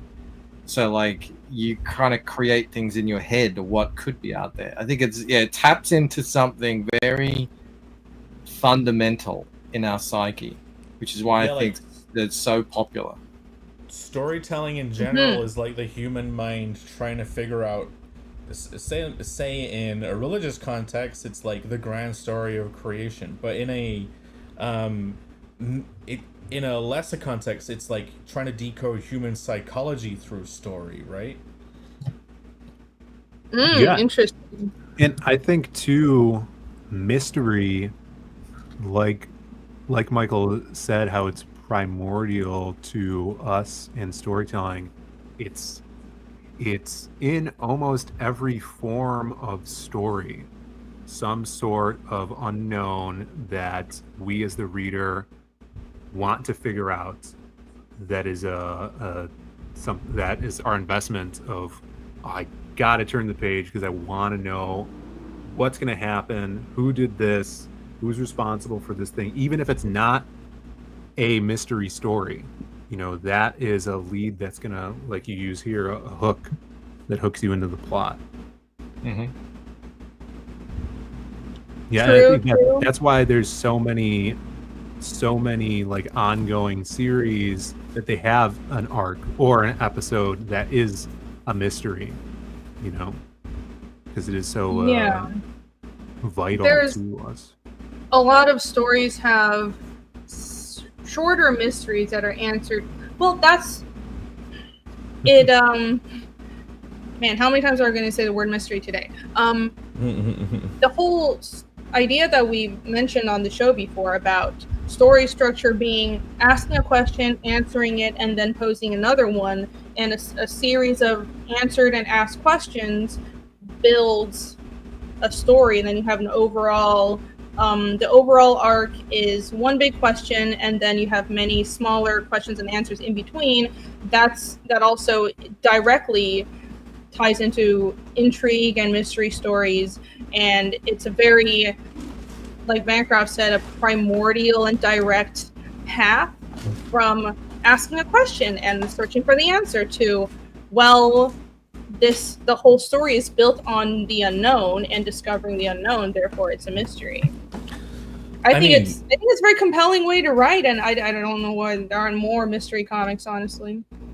I mean, in the smallest form, each page turn is supposed to be a tiny mystery. Sure. Mm-hmm. Yeah. Well, it has. Yeah, I mean, it creates intrigue, which is definitely correlated. I think again, the reason why there aren't more is just the medium, is just the way it is consumed, especially in the West. It's changing now with the rise of independence and crowdfunding and that. But I think traditionally the floppy format, little bite-sized mini stories, didn't really lend itself too much to this, because again, Spider-Man, Batman, Superman, they never end. And how do you really have a mystery without an end? Because the revealing of the mystery is the end. If you ever watched a mystery show, one of my favorite ever mystery shows was The Blacklist. And unfortunately, it was one of those ones that the middle of it, like, it got so drawn out. A lot of people dipped out and didn't actually find out what it was. So they think, it was all right, whatever. But then I realized it's actually one of the best, I think it was like 10 seasons where they actually set up a mystery, and then when it was revealed and it was crazy, oh my God. But then I guess they were like, we want to keep going. And I tried watching like 2 episodes and like, there's really nothing to do here. We already know now. Now we just watch because we like the characters. Okay. But it was all gone. All that intrigue, all that magic was just gone. So if you're going to write a comic book and comic books in the traditional sense, American comic books have no ending. Yeah, I don't know if it has to be some kind of different take on the mystery. Yeah, I don't think I can even build a world without having a grand mystery to that world that's where it's planned to eventually reveal that. Like, that seems like the whole point of creating something is for it to have some grand hidden truth that you reveal. The only way around that back in the day, they would just have the villain would escape, and the hero would just stand there and say, "Oh, don't worry, I'll get him next time." That was really the only way to keep it going, which is so kind of like, cliched and just unsophisticated, but just reset it every time. Yeah. This has me thinking of there was this whole discussion I was reading up on a while ago about how the difference between The Lord of the Rings and Song of Ice and Fire and Dune and Foundation, and well, Foundation doesn't apply as much, but especially between Lord of the Rings and Ice and Fire, it's this idea that everything in the world has an order, and it's already a known order, and you know the truth of everything. You just have to choose which side to be on. And then in Song of Ice and Fire and Dune, which is the later generation of storytelling, there's more of a thread of things aren't as they seem, and you don't know everything about the world order, or what you've been told is wrong and all that. And I like both, but one of them is more what I want to do personally in my writing. And it's, of course, the things aren't as they seem. I think that's more compelling. Yeah, in the West, say in the animated sitcom space, there is the battle between Okay, Rick and Morty specifically. There are like two sides of that audience. People who want the long form canon grand mystery to the world, and people who just want season 1 wacky adventures. And like the whole show is a battle between that. And each time, like quite often in the show, they'll say like, "We don't care about canon. Screw all that. I'm just gonna be in your face to the audience." But then later on, they will do something very canonical, grand mystery, and it's like they're trying to ride the line, but very often they'll just piss off everyone eventually. But yeah, it can be something that's difficult to juggle if you want to try and do both. But doing both could be the key to endless mystery. Like, create a fun world that any adventure could happen in, and then slowly drip. See, look, Dale A is saying is dead after season 1. There we go. The fight begins. But yeah, I suppose, imagine if the Simpsons... You know what? The Simpsons originally was supposed to have that. Homer was supposed to be Krusty. That was the grand mystery of the Simpsons. Homer was Krusty, and they dropped it. Oh, that would have been strange. They dropped it and then created a show that never died. Yeah, because if that's the central mystery, you answer that, and then what? Unless you drag it out, and like 20 seasons or 30 seasons later, nobody's figured out that Homer's actually Krusty. Oh my. They probably would do it at this point. Oh, he was Krusty all along. Okay. Oh boy. Okay, that would kind of be really funny if they just decided to do an episode now where they did that old story mystery of Homer is Krusty, and they found a way to explain all of the scenes where Homer is in the same room as Krusty. Yeah, he has a twin. Oh my! It's crazy how many mystery shows there are just over the last. Forever. Well, mystery Box, which is sort of the new take on mystery, has so many shows, and some of them have been the biggest shows going in of the day. At the moment, probably one of the biggest. The Severance is, in that style as well. Yeah. So it is. Yeah, it is very, very popular, and Mystery Box is just sort of like taking traditional mystery stories and really ramping up that theorizing interactivity engagement to like maximum effect, essentially. And it works perfectly in a television show format as long as A, the writers know the ending, and B, the show exists for long enough to see the ending realized. Because if it doesn't, oh my goodness, they'll be held. Definitely, that lost stuff. But even like the procedural mystery shows like CSI, I used to watch CSI Vegas all the time when I was young. Like that stuff was awesome, and that's weekly airing shows. Yeah, I watch SVU all the time. I love that shit. Yeah, Las Vegas is great. There's a bunch of, and they're all sort of probably based on the British mystery shows, where you've got the sort of more Agatha Christie type ones, where the same thing happens every time, right? And every time it's still entertaining, even though the same thing happens in the same formula. But yeah, there's something about it, and see, in those shows, you're not even really invited to engage with the mystery. You're just watching it unfold. You can stop, pause, and think if you want. But a lot of the time, say like in SVU, you see it at the beginning. So there's no actual mystery there. It's the people in the show are the ones having figuring out. You as the viewer, you already know everything, so it is a little different. So the mystery on the other hand is like now no one knows. Only the god, the writer, of the show knows, apparently, hopefully. Yeah, that's what we talk about this one pair all the time with Columbo. Like that is you see the crime committed by the people who committed it right in the first scene every episode. So it's kind of like a reverse of what you would think a actual mystery is, but it's still great. You know, the writing on that stuff is great. Have you ever read any of Poe's old detective mysteries? No. Michael? Yeah, No. he's supposed to be the father of detective stories, right? Really? Yeah. Only read his horror stuff. That makes sense, though.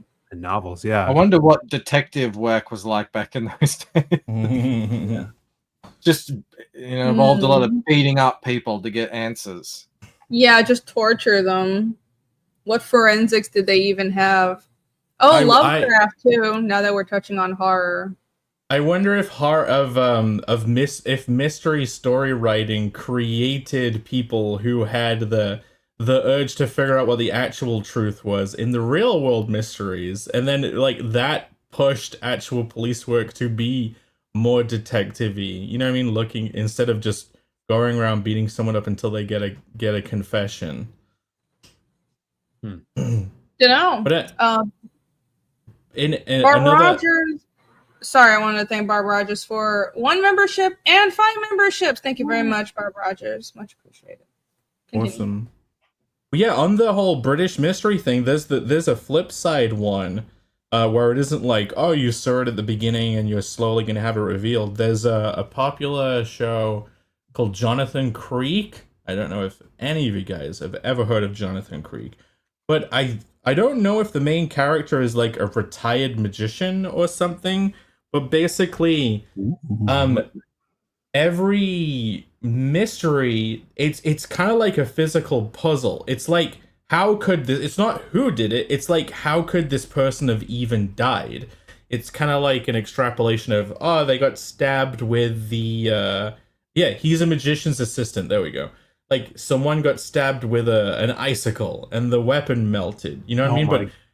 But how could he have even been stabbed with an icicle? Because the room they were in was like 50,000 degrees Kelvin at the time. How would the icicle have got there to stab him?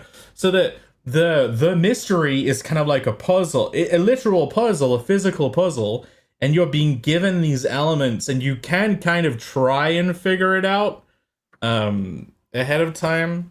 But yeah, it's more about Sherlock Holmes is a bit like that too, where it makes sense when you see it all and he lays it all out and like I guess that's logical, but your ability as a regular human being to put all that together and spot everything that needed to be spotted, it's like so you don't even really try to figure it out because it's too outlandish. As you're going along, so you just kind of hang back and let Sherlock do his thing. Yeah, with Jonathan Creek, it definitely is a bit more. It's not like, oh, you have this massive genius brain box that's suddenly going to reveal how it all clicks together. Like the guy is a bit of a dumbo. Like he's not presented as a genius. He's presented as a bit of a doof. But yeah, each solution is kind of like a magic trick, a stage performance style, like card trick almost. It's cool. Interesting. It's a fun approach to mystery. Yeah, interesting. Okay, so the setup. Now we're gonna jump into the beginning part of my theory on how to write mysteries. Let's see how well I've broken this down. Ask the pivotal question early. For example, who killed the comedian? Who is Johann Liebert, which is from Monster? Because nobody else here except me has read Monster, and probably 2 people in chat. I've seen Monsters Inc. Is that the same? No, not at all. Monster is a manga. I've drank a lot of Monster. Is that the same? Oh my god. Wait, is that the one where the lesbian kills a bunch of... She's like a lesbian prostitute. She kills a bunch of guys. No, not everything is lesbians, Phill. Oh, that's that movie Monster. You just wish everything was lesbians. Phill just thinks all lesbians are monsters. And oh my god, I never said that. Okay, time for Google to educate Everybody. Charlize Theron. All right. Oh my God, Monster is good. Yeah, there you go. Oh, we have some men of culture. Is this anime Dexter? Jesus Christ, no, it's So not. the answer to the monster question is Keanu Reeves. That checks out. Who played? He does look like Keanu Reeves, though. That is kind of funny. Played Shadow the Hedgehog in the latest Sonic movie. So, same artist as Pluto, obviously. The premise of the story, and it's not long. You guys should read it. It is a manga. It's very. I like the style. It's not a very like stereotypical manga-y style, right? The premise is Tenma, this guy who's a Japanese doctor working in Germany. He makes a moral choice to save the life of a young boy who gets brought into the hospital, has been shot in the head. He saves this boy over a senator or a politician or something, and he ruins his career by making that moral choice to operate on the kid instead. And years later, after his life has been ruined, he discovers that the little boy grew up to be a complete psychopath and is framing him for murders. So the story just leads on from there. He takes it upon himself to track down this boy, now a young man, Johann Liebert, and uncover his past and fix what he's doing. Cool. And that's Liebert has twin. It ties into a lot of like Cold War era mysteries and child experimentation, dark stuff. But it's very well written, so good. I highly recommend it. Brain surgeon, yeah, he was a brain surgeon. Not monstrous, no. This isn't just monster. It's another book. There. Yeah, it's a good book. But yeah, that was one of the examples. And also, let me go back to the page. And what on earth happened in Dorvo? Ooh, that's another mystery. And what is the Lucent? That's another one. Yay! Ooh. So ask the pivotal question. Yeah, what is the Lucent? Who is the Lucent? Who is the Lucent?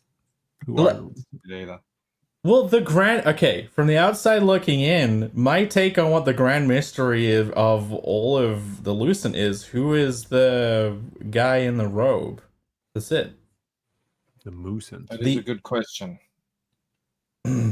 Like, everything else seems like it stems from him, and that is one of the grand, who is the nemesis? Who is the big bad? I have an even better question. When is the Lucent? When is the Lucent? Where is the Lucent? How is the Lucent? The Lucent. No, you're on the right track there, Jake. That should be the new that should be the new trailer. The who is when is what is the Lucent, and it's who is the robed man? Actually, it was very funny very early on. Jeremy Ice and Fire started the trend, the question, what is an Olam or something like that, which is what one of his names was back in the day in that first book. So, very important question. Is he Agamemnon? No. Oh, that's the father of Menelaus. My bad. I think I know who the cloaked guy is, though. Very excited about being right. I'm invested in the Lucent because of the theories that I've created myself. See that? See, that's a successful mystery. I am very impressed by the Lucent because I think you're not afraid to not give answers, and there's a lot of questions being asked and a lot of clues but no answers yet, and I'm always terrified to do that because even in book 4, like the mysteries for Fiendish don't ramp up until 3 and 4, but even right now I'm like, I gotta answer most of these by the end of 4 or people will be confused. But I think there's a way to just be secure and letting those questions linger and trusting the audience to be invested. The way I do it is Ella is the reader's perspective. She doesn't know really anything. Everything that Ella knows, you know, pretty much at this point, which isn't much. But everyone else seems to be super confident in what they're doing and talking about. They seem to know everything. They're just very reluctant to let her in, and they each of them have their own motivations for that. And a lot of those motivations are like they go against the others, and some is personal and some is a bit more epic. So I think that's why it works. I think if it was just a confusing mess and you're like, what the hell is happening? And you can get that. I think if you just read the Lucent and you don't really stop to pause about anything, I think a lot of people have been like, oh, I don't know what is happening, what this is. But I think if you do pause and think about it, everyone else seems to be completely, they know exactly what's happening and what they want to do. So as long as you can, like, as you're reading through Ella's eyes, you can pick someone that maybe you root for Damon or whoever it is, the grandpa, and you're like, all right, kind of latch onto them and try and see it from their point of view. And that way you can get away with not even really asking that pivotal question early. And just implying it. That whole other characters confidently going about their stuff, their stories are already in play. It's the enter late, leave early idea, but with how you're introduced to a character.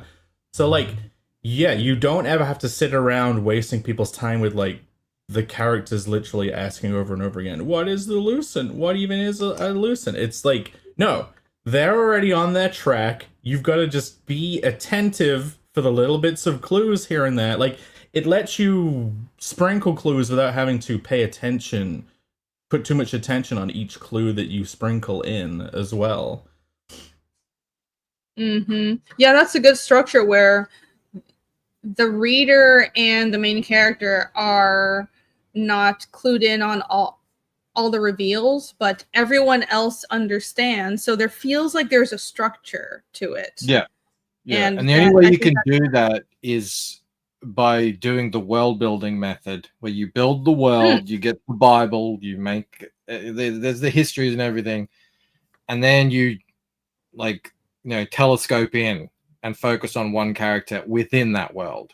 And as long as everything is internally logical, sure, it's confusing to her, so therefore at the moment it's confusing to you, but at the same time, like I've always said, I've had people throw at me their theories from even less than I've presented now. Like, this was back in the Webtoons days, which is less, and being very close to figuring out the whole thing just from what I've presented, because they stopped and they really dug in and thought about why this and all that sort of stuff. So that's awesome. I think it's fun. This is that I love mystery stories, so that's exactly the story I wanted to write.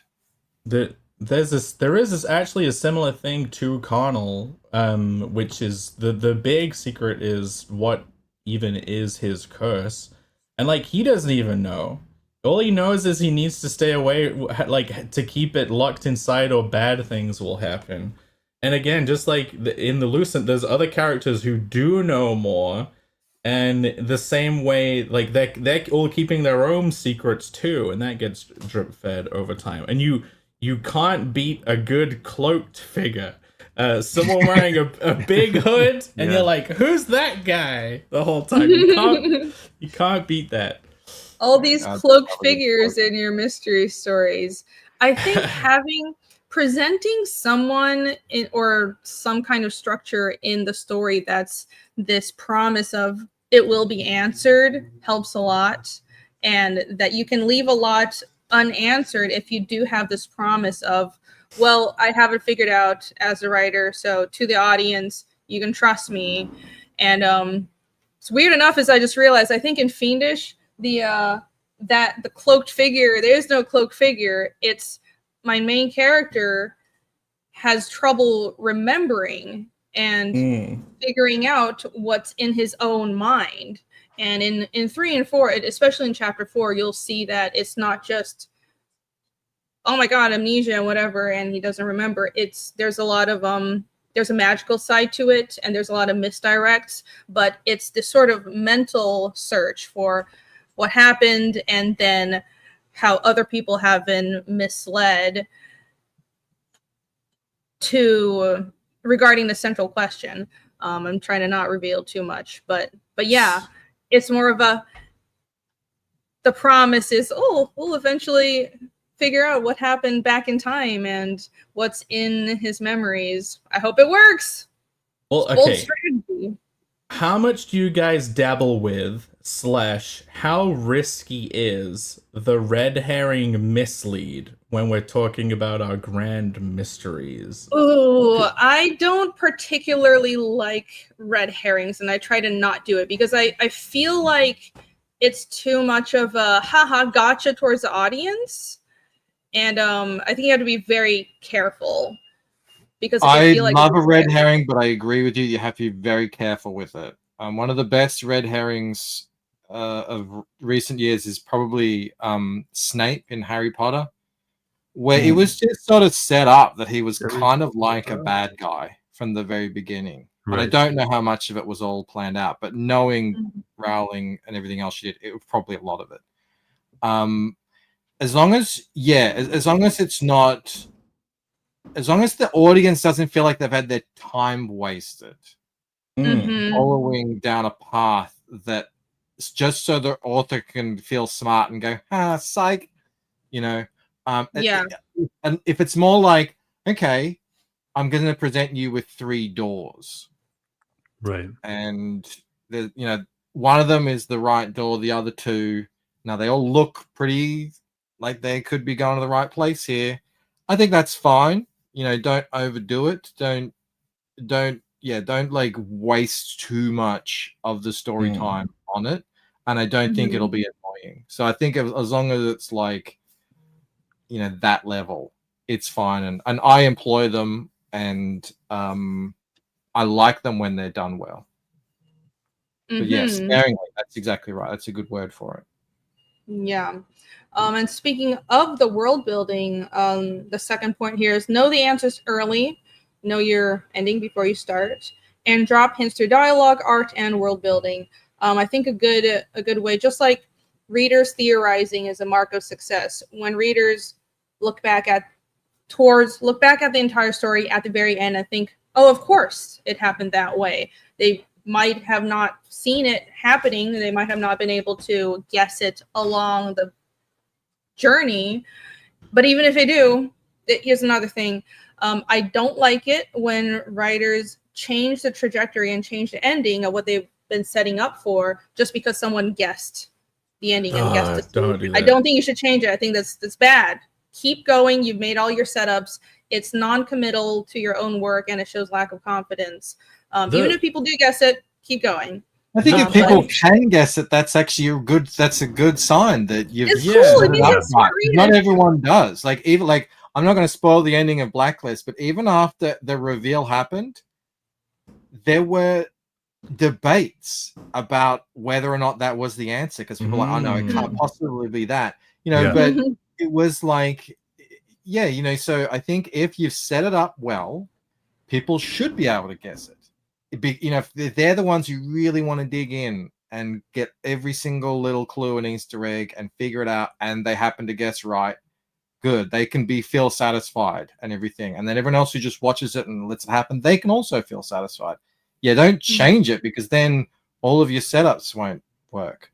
Yeah, exactly. I mean, it's kind of changing what it was because someone thought it up. You're thinking that the information within the reveal is the value of it, when a lot of the time it's how you reveal the information is half the value of the reveal. And hold on, Bill Mouse is in the chat. Hello, by the way. Hey. He thinks he gives stuff away too fast. Here's the thing, you as the creator will always think you've given stuff away too obviously, and you're like, I wish I'd hidden it more. And then you'll realize some people just haven't put puzzle pieces together that to you are super obvious, and they've gone off in their own direction. It varies a lot what people have guessed. Because people have guessed things for Fiendish where I'm like, I feel like I've been pretty obvious, but then other things are not. It varies what people can deduce from your clues. So just commit to your original setup, I would say, and definitely don't change things. Yeah, I would always put satisfaction above surprise. Like when people say, "Oh, this is so predictable," I knew that was going to happen. I don't. That if it's a good story, I don't care if it's predictable. Just like we were talking about earlier with the Agatha Christie's and the SVU. Like, if it's a good story, I'm going to love it. I don't care if I know exactly how it's going to go down. What I'm looking for at the end of a mystery is satisfaction. As long as that's there, then everything's kosher. There are people who have presented theories of Connell stuff literally based off the small preview they've had, and their ideas have been more interesting, and I've been like, so maybe I could work that in somehow. Oh, I see how Jake's process works now. So it's like the flip opposite. Instead of changing it so I seem clever, it's like, how about that's the ether method. Yeah, the ether's bubbling up. Yeah. But there have been some ideas where I'm like, that is good, it's really good, but it doesn't fit, so I can't do it. And you do have to resist, like, I'm not gonna change tons of stuff just so this cool idea can fit in. Because it is more about the satisfaction of the setups, the payoffs, the puzzle you've already designed falling into place. I like that. Summary. Satisfaction over shock value or whatever. Raiden has a really good comment there. He says, a good mystery is like a good magic trick. Something plain the reader sees, but the mystery is seeing it in a different and unexpected light. That's a really good metaphor, because sometimes you'll see how someone does a magic trick, and you get this moment of, and you get a feeling it feels good.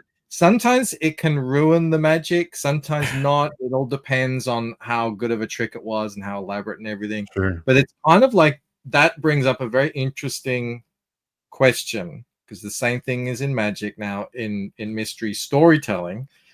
So sometimes the reveal happens in a story and you're let down and you're like, I like the mystery better. The reveal happens and you're like, I liked it better when I didn't know.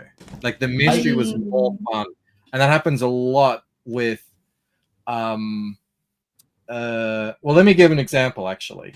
So in True Blood, there were these seemingly increasingly powerful vampires. This is the TV show. The book's terrible. True Blood, Michael? Yeah, the True Blood was a big show back in the day. For women. And there was like all these increasingly powerful vampires, and you're like, this guy's he can like kill and it just was like an arms race. And then they dropped this hint that there was this authority, the authority of vampires, and they were like, they ruled over everyone. And when people talked about it, and they were like, ooh, like that's really, and it was like a really fun mystery. And then when it was revealed, it was just like the dude from SVU sitting in a suit in like an old room or something. And you're like, that's so cliched, and that's still the writer. That's the writer still trying to be clever. We're like, oh, you thought it was cool, but how about it was lame? And that was yeah. And I was like, it would have just been so much cooler to have it stay a mystery. On the flip side, remember when you didn't know who John Wick was, and you're watching the first part of that movie, and all you're hearing is, oh my god, John Wick has been activated. Like everyone's freaking the hell out because they're like, you stole John Wick's car, you killed his dog. The whole mob is scrambling because they're freaking out because of John Wick. And then when John Wick, you finally like see him do his thing, it was friggin' awesome. Yeah, like, that's a good reveal. And that's like a tiny little mystery, but the mystery aspect of certain characters is so important, and this is why long-running legacy characters, and increasingly more in comic books, you see they kind of lose the magic when they try to give the Joker an origin story. Like, oh, we're going to do the 3 Jokers. The mystery of that character is gone. And Wolverine. Yeah, Wolverine, retconning who he is and things like that. You have some characters that are just forces of nature that serve the story better being very mysterious and not having a rhyme or reason to them. And you could totally ruin characters by trying to give them. I think the last great character, as far as I'm aware, that they haven't done that to, is Yoda. As far as I'm aware, and I could be wrong because we do Disney. Oh no, he is still a completely mysterious character. No one knows where he's from or any other. Like, they've got Grogu now, but like, as far as I'm aware, I'm not following it. I don't know if they've written some book detailing the history of Yoda or something, but yeah. Well, I don't hate it when they do it, but if they do it, they better bloody well make it incredible. It seems like they were dancing with the idea of revealing a Yoda mystery with Grogu, because it's like, we got another one here, and it's younger, so now we're hinting at what is the life cycle of this creature, where is it from, who is it, but there is an element to the fantasy genre where there is supposed to be a never revealed mystery. Like, in fantasy, the midichlorians is never supposed to be explained. Like, the Force is never supposed to be explained. Like, how someone didn't slap Lucas when he kind of like, that is just that's evil to do that to a story. The midichlorian. That's a really good point, though. There needs to be something that is left unanswered. I wonder why is that?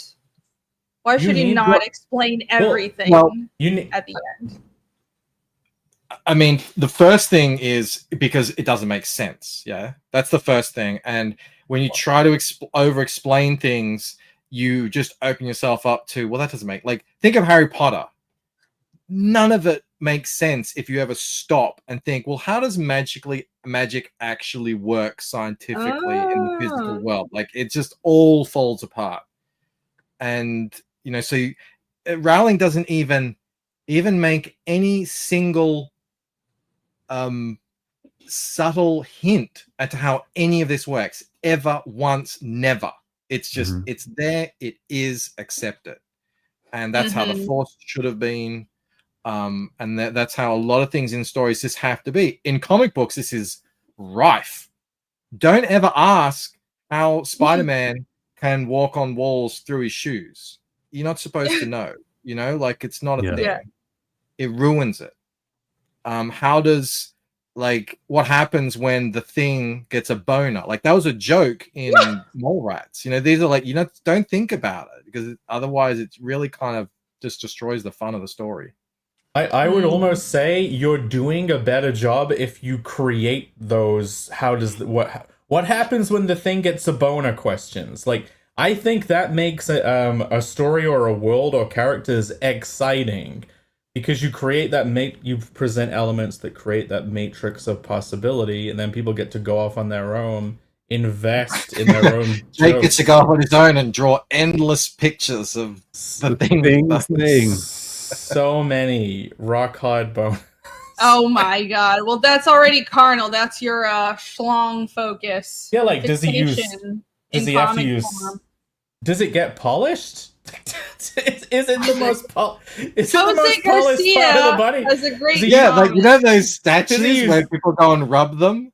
It's like, get shiny. Like, why is this one specific area on your body a bit more polished than the others? It's like smooth granite. What's going on here? What is all this sandpaper doing on your bedside table? I can see my face in the reflection. What the hell? Okay, Jose Garcia mentions soft magic needs no explaining. Hard magic makes it super interactive, like Nen and Hunter x Hunter. Yeah, that is an interesting point, because I think if you set out to make a soft magic system and then you explain it, you're essentially maybe it's a betrayal to the reader situation, because it's a soft magic system. You're supposed to just believe in it. and it happens. And as long as it's internally consistent or it feels right, because that's what soft magic is. It feels right. There is no scientific structure to it. Then it works. But if you explain it like midichlorians, or if J.K. Rowling were to explain how magic works, and everybody would be ruined. But for example, Nen is a hard magic system. So is a magic system in Fiendish. And I don't think there's anything wrong with explaining it. I kind of do over-explain the casting, but that's because the promise to the readers is already, this is a hard magic system. Everything has a logic to it. Yeah, I like the idea of dropping hints at what it could be, but never explaining it. Like, in Connell, the magic system's very soft, but there are hints of hardness here and there that get dropped. Uh-huh. Wow, amazing. The Thing has a hard magic system. See, look, the strongest thing in the Marvel Universe is Hulk's pants. Here's the thing. Like, you should endeavor to create questions, things like that kind of don't make sense, but in your world too. It promotes a correct level of suspension of disbelief that you need to believe these events and characters even exist or are taking place by like there being shape-shifting pants. But if you ever like say, oh, they do a TV show and in an episode they have like an episode for new pants and they like stretch and form with you as you grow, the Ever Shorts or something like that, that would completely kill it. Someone would think they're so clever for making it the Bruce Banner, whatever his name is, watch an advert for the Ever Shorts and then say, you know what, I'm gonna get a pair of these. That's true. That doesn't need to be explained. People enjoy joking about it. You don't know what your audience cares about. Speaking of the audience, the last point here is make it personal. If a mystery matters to a compelling character, it will matter to the audience. And that's something that I feel like I do a lot of world building videos, and I talk about world building and, you know, obviously here in my shorts. And I think one of the points that isn't made enough is none of it matters if it isn't tied to the characters. And it's the same with mysteries. You can write the most compelling plot with the most amazing reveal, but if it's not personal to the characters, if they don't care and they're not invested, because just like how Ella is a conduit for the audience's eyes, and I think most stories have a character who's like that, the key to investment for the audience is they care about the characters, and the mystery has to be tied to the characters. It's a supporting structure to why the character's journey matters. Yeah, and having a story like The Lucent, that Ella be your stand-in, or like Neo in the beginning of The Matrix being the stand-in. If you're that stand-in, then you are automatically have a connection to that character, and you want to know more. You care what happens to them and the world as it unfolds. Bringing that up, would you guys consider The Matrix, that first one, a mystery story? Kind of. That's Funnily enough, I remember.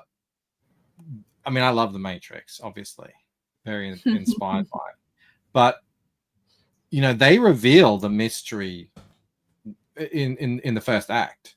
You know, they reveal what the whole thing is straight away. There's really, but for that, at least for the opening, yes, it is a mystery, and it is very compelling. And people have made arguments and sort of tried to find out ways to rewrite The Matrix, that first movie, so the mystery isn't revealed until later on, and see how it would work. I remember watching a video on that, how a movie that is somewhat similar, that does something similar to that, is Dark City, where you don't find out the mystery until the end, or close to. So, I think there's definitely some of it in there, but I mean, they reveal the whole Matrix battery thing pretty quickly. But for a while, I love hearing Quentin Tarantino talk about it, how because I don't really remember this, but he said like there was a time where they were running these ads and they would have them on billboards. It's like, what is the Matrix? And there was a website and everything, and people were just in a frenzy about what is it? And she even says that at the beginning. Trinity says that to Neo. It's the question that's been driving you. And he says, like, what is the Matrix? Mm-hmm. So yeah, I didn't know they did that. See, that seems like a great initial mystery to just put in the advertising campaign, and then it gets revealed early, but it actually opens up the actual mystery of the Matrix. It's like, how is this architected? How is this allowed to happen? Who are all these people that have influence within? Like, what is the actual mystery within the Matrix? Because what is it? Oh, it's a robot. It's a simulation and humans are in pods. Like, if that was the thing that was tagged along for the whole film or the whole series of films, it would kind of be a lame reveal that people could probably guess. Well, you wouldn't even have the danger of the robots coming to find the ship as it's flying around. Even Go ahead. Sorry, finish. But there is a greater mystery, which is the more interesting one. Like who are all these programs? Is he the one? Mm-hmm. Yeah, that's the real big engine of that whole movie. Is he actually the one? Yeah. And then what is the one? Like, how does that even work? And they get into that later on with various levels of success. Right, and that's the thing too, because throughout the subsequent films, they reveal too much of the mystery, and then it gets bogged down by its own weight and kind of falters and collapses. And don't even watch the fourth one. Yeah, it's funny. Like, every time I rewatch The Matrix, I do think, "Oh, do I go Reloaded?" And I just think, I'm just gonna stick with the first one, because Morpheus is like the coolest guy ever in the whole universe in Matrix 1. And sure, like, he has his moments in the first one where you see him in his real life and he's not as cool as Matrix Morpheus, but he's still pretty cool. And then they just, in the subsequent movies, he's just like, oh, he's this, like, weird dude living in a cave. Like, it's when you get to Zion. Yeah. There are so much cool stuff, I think, still in the second film, in the Merovingian I agree. I agree that I do. There's so much cool stuff. Actually, in both the second and third movies, there's some cool things. Just like in the Star Wars prequels, there's cool stuff. But together, they just don't even come close to that first movie. So I just choose not to watch them. Yeah, talking about the Matrix has me thinking there is a way of structuring. It's technically still a mystery story, but the question is answered in pretty much the setup section. So the mystery ends at the setup, and the rest of the story is what do you do about that reveal, right? And I actually think that's more or less what I'm trying to do with Fiendish. You get a lot of answers at the end of book 4, so look forward to that. And the rest of the story, which is much longer, is what do we do with this information, and how is the world going to change based on that answer? Does that still count as a mystery?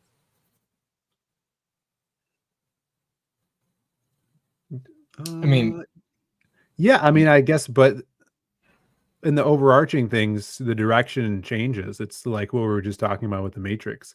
That first, half hour of the Matrix, or maybe even less, is a mystery to Neo because he doesn't know what the hell is going on, and we don't know what the hell is going on. It still feels like a mystery. Yeah, and then after that point, you understand the world. There's still a bunch of smaller mysteries, but the trajectory of the story is different, Mm-hmm. Yeah, it can work. Well, that's good to hear.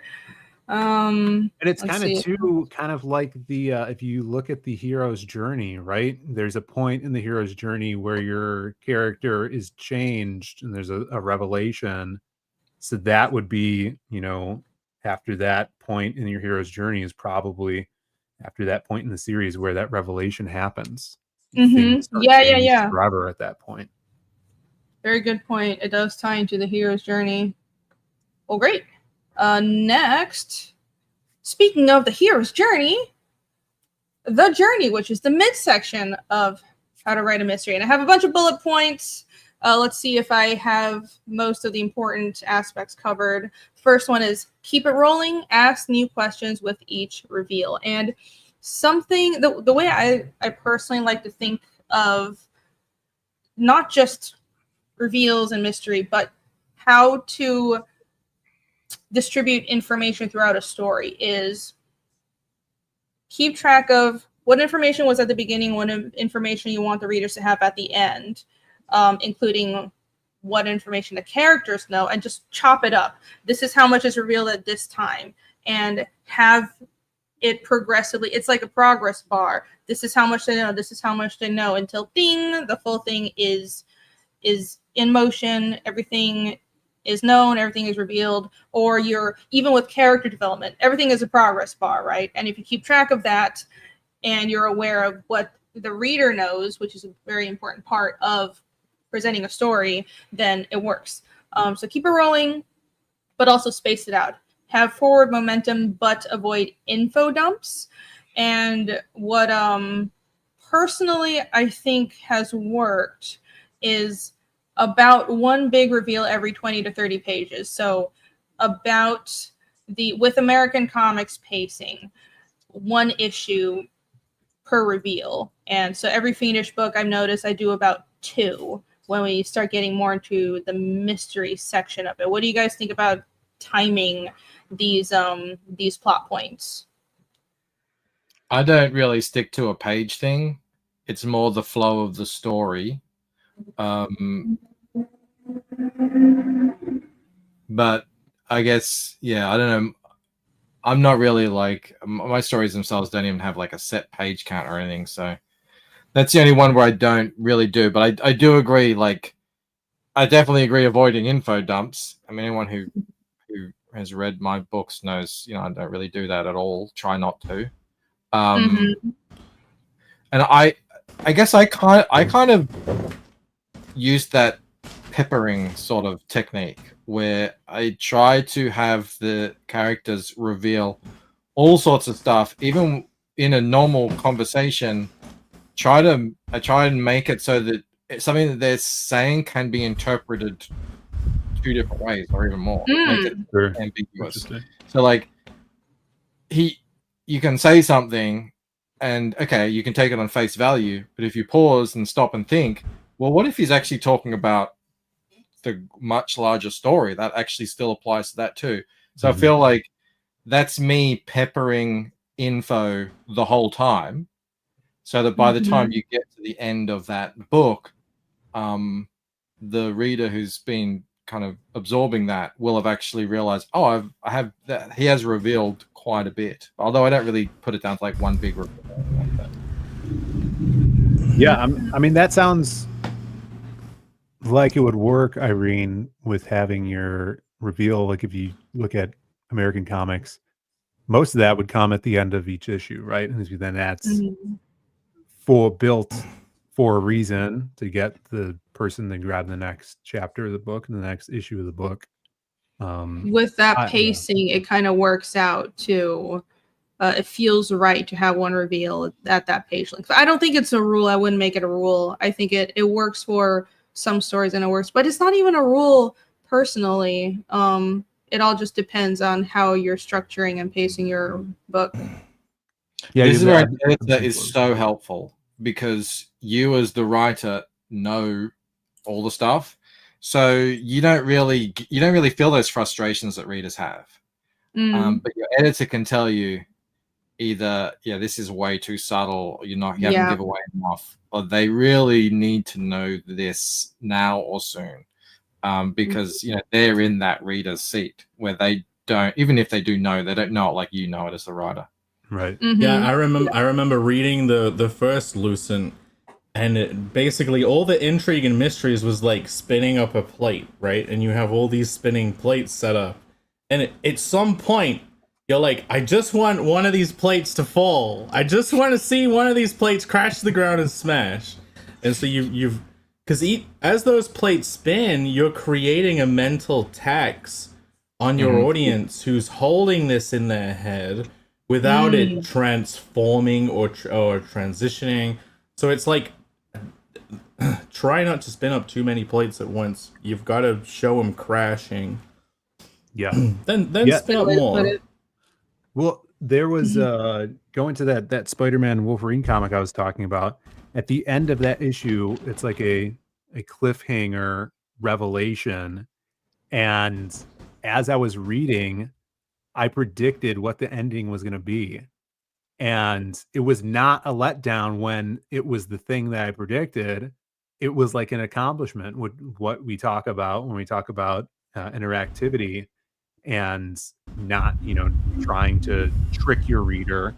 But it is a good thing if they figure out where the story's going, especially if it's, it leads to a really cool plot. And it was like, as I was turning the page, I'm like, oh, there's that supervillain. I figured he was the one that was doing this.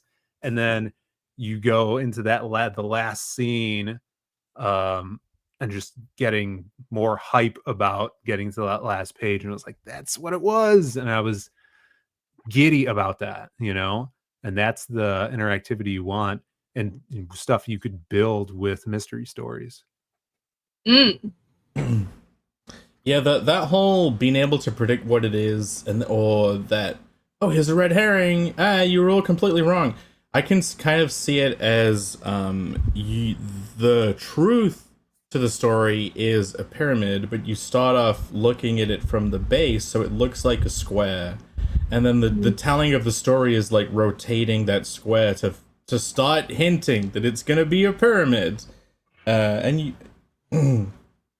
You want people to guess that it's going to be a pyramid just by looking at how the story is twisting.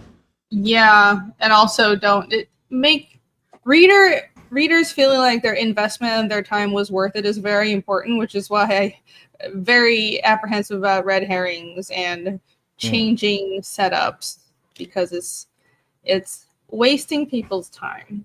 And speaking of interaction, not interactivity, because I always get it wrong when I try to use that phrase in terms of how Pear uses it. Interaction with readers. Leave room for reader speculation, such as using ambiguous expressions and off-screen reveals and ambiguously framed scenes and art. For example, there's a whole scene in Fiendish 4 I'm thumbnailing right now where a bunch of the characters are just in shadow because it's a memory. So I'm like, you don't know who these are, but when you see them later, well, maybe you'd be able to tell, hopefully, exactly who these people are. So it's hinted at. And there's a lot of things that have already been hinted at, but you don't know exactly. It won't click until it comes up again later in the story. Yeah, I do that as much as possible. And instead of giving an answer,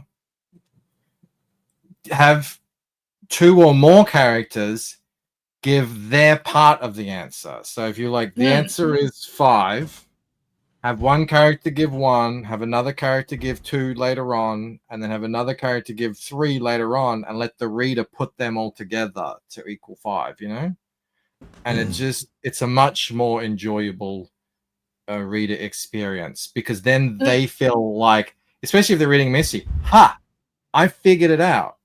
Even though they didn't really figure it out, it was all there. They just added it together. And the writer could have just dumped it originally. And but you do, as a reader, feel like, oh, I see these together. Okay, that makes sense. And then, I got it. And that moment, I think, is very important if you're writing a mystery story.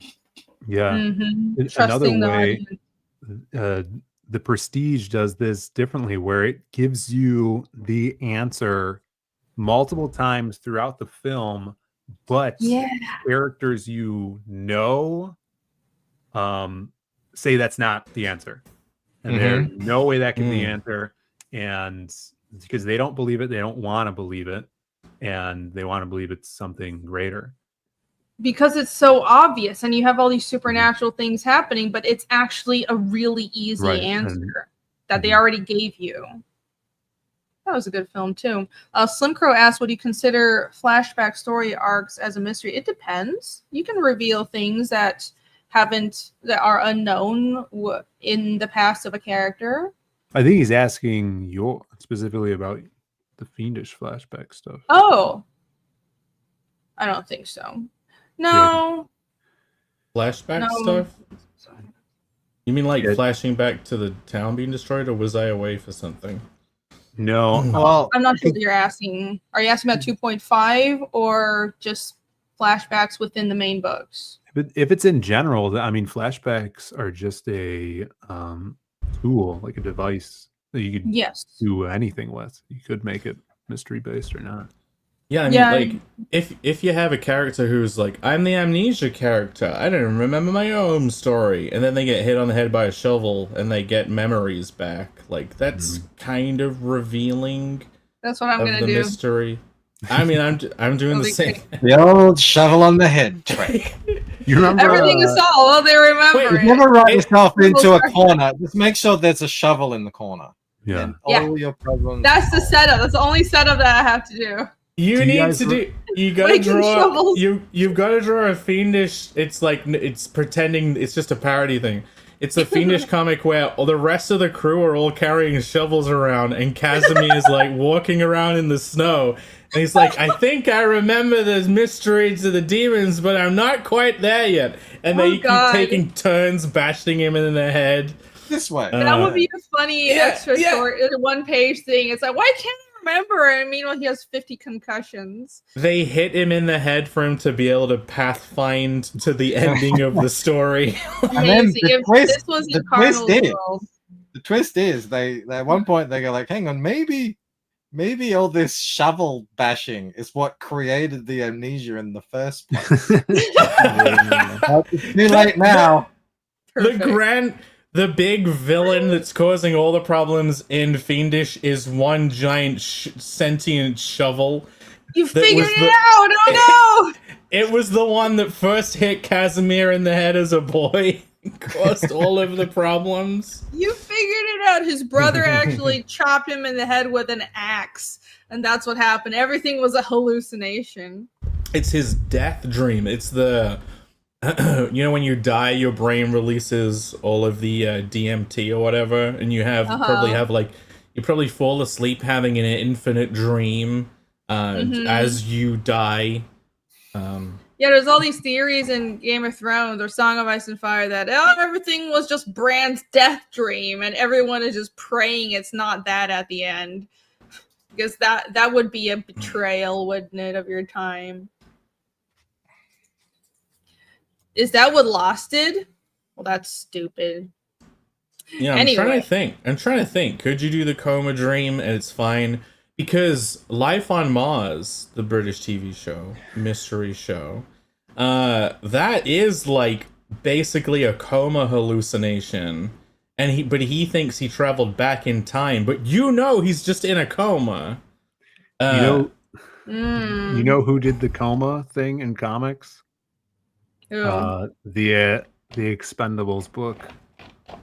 Oh God, what? Oh, they went to hell and then they just woke up in the hospital later.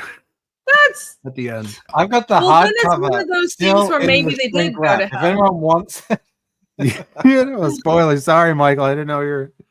No, I've had it for how many years now? I still haven't taken it out of the shrink wrap. So yeah. In a way, couldn't you argue that they might have actually gone to hell and came back because I guess their soul went back? Or it was a coma. It was all fake. That's what readers like to hear. So, the crucifixion when Jesus goes to hell afterwards in those removed Bible stories, that's actually just his coma dream in the cave. Maybe. That's an interpretation, sure. We're going to find out in the next Resurrection of the Christ, the Mel Gibson film that they're working on. Oh yeah, that's coming out. But he's going to go to hell. I thought you were going to say the next actual recoming of Jesus. When Jesus actually We're going to find out. We'll ask him. Oh my God. Okay. The next point, consistency. Kind of touched on this already. Keep close track of what information each character knows. Also having an editor, like Bancroft mentioned, is very helpful for this, and what information the audience has. Not just having an editor, but having test readers and just other people who understand comics and storytelling who are willing to give you honest feedback and understand what your goals are is very helpful. I'm very grateful that I have people to show my thumbnails to, and do, of course, having an editor, but also just having like a team to bounce ideas off of, because they're a filter for what the audience will see, right? And as mentioned, it doesn't matter how smart you are as a writer, you have a different perspective because you know everything. So being able to see what the average reader can interpret and will put together and will remember is very hard. And it's helpful to have someone to do that for you. So use editors and test readers and keep track of what information the audience has and what each character knows. And then you don't want to have something just come out of the blue and not be well set up, is the point. Well, and at least write down a list of your active threads and setups that you plan to. Otherwise, you just forget them all. Like long-running stories, like the Archers. Yeah, the Archer series, apparently, because they had an ending, the creator just forgot how many loose plot threads and unanswered questions they'd set up across like all the multiple series, and it literally came to like, I just didn't know all of them to pay them off, and you had so many. Sorry, I didn't mean to cut you off there. That's right. Someone went through and counted all the abandoned plot points in the Game of Thrones series, and it was like 160 something. Just completely abandoned. And some of them were huge. That there were like multiple season setups that they just. I remember that.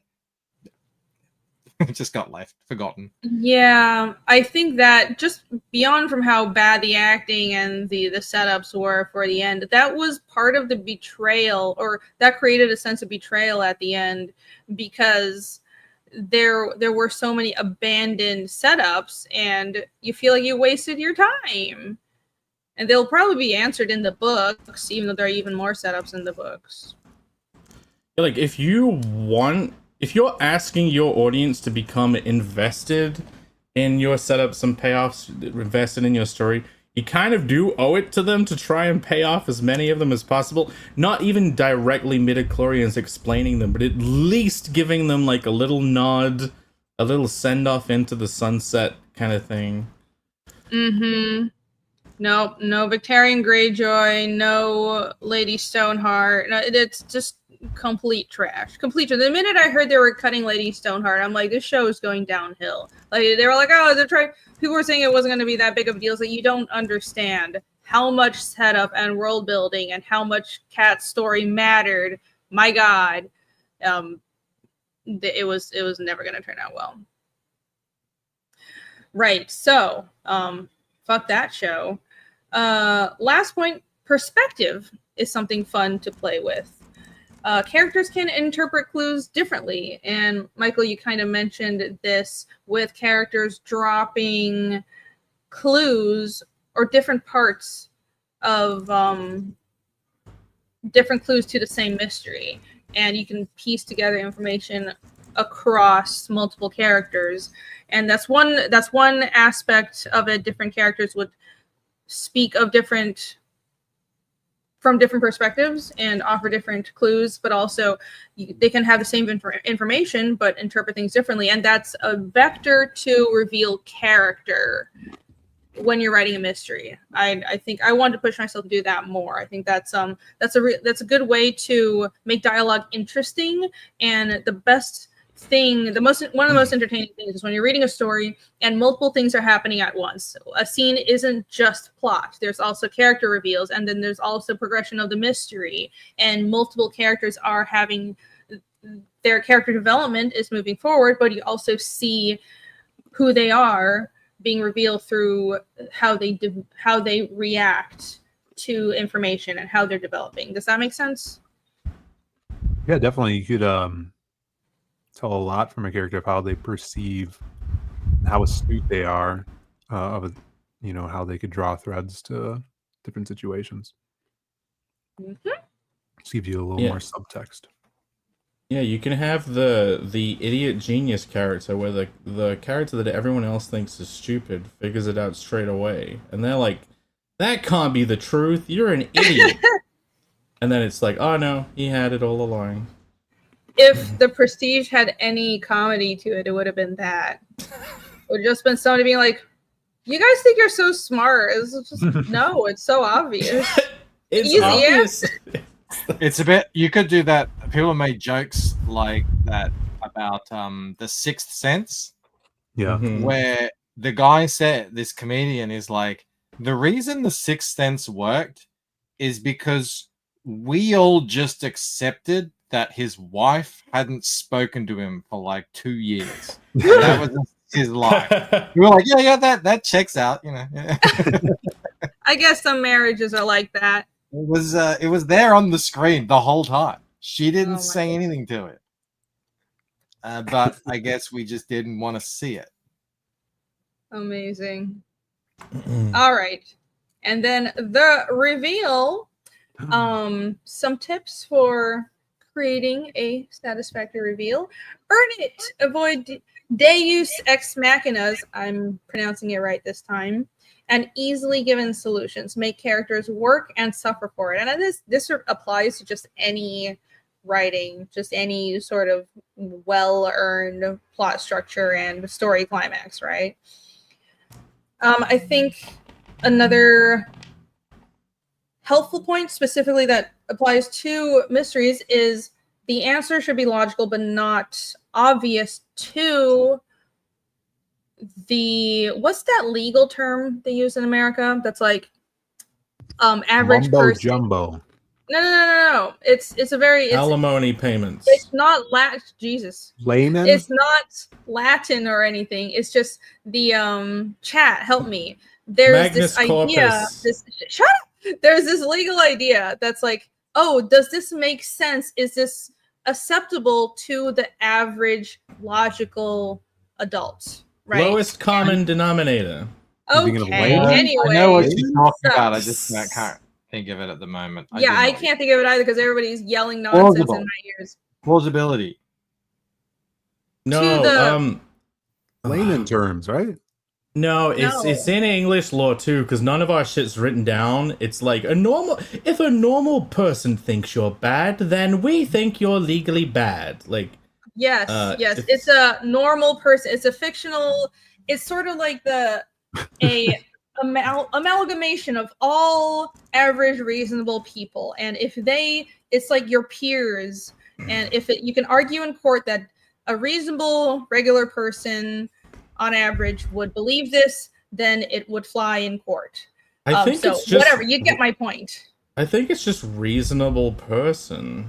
Sure. It doesn't sound right. Yeah, there's reasonable doubt, reasonableness, common sense. I need legal mindset to come in and help me out. We need Valley Law here.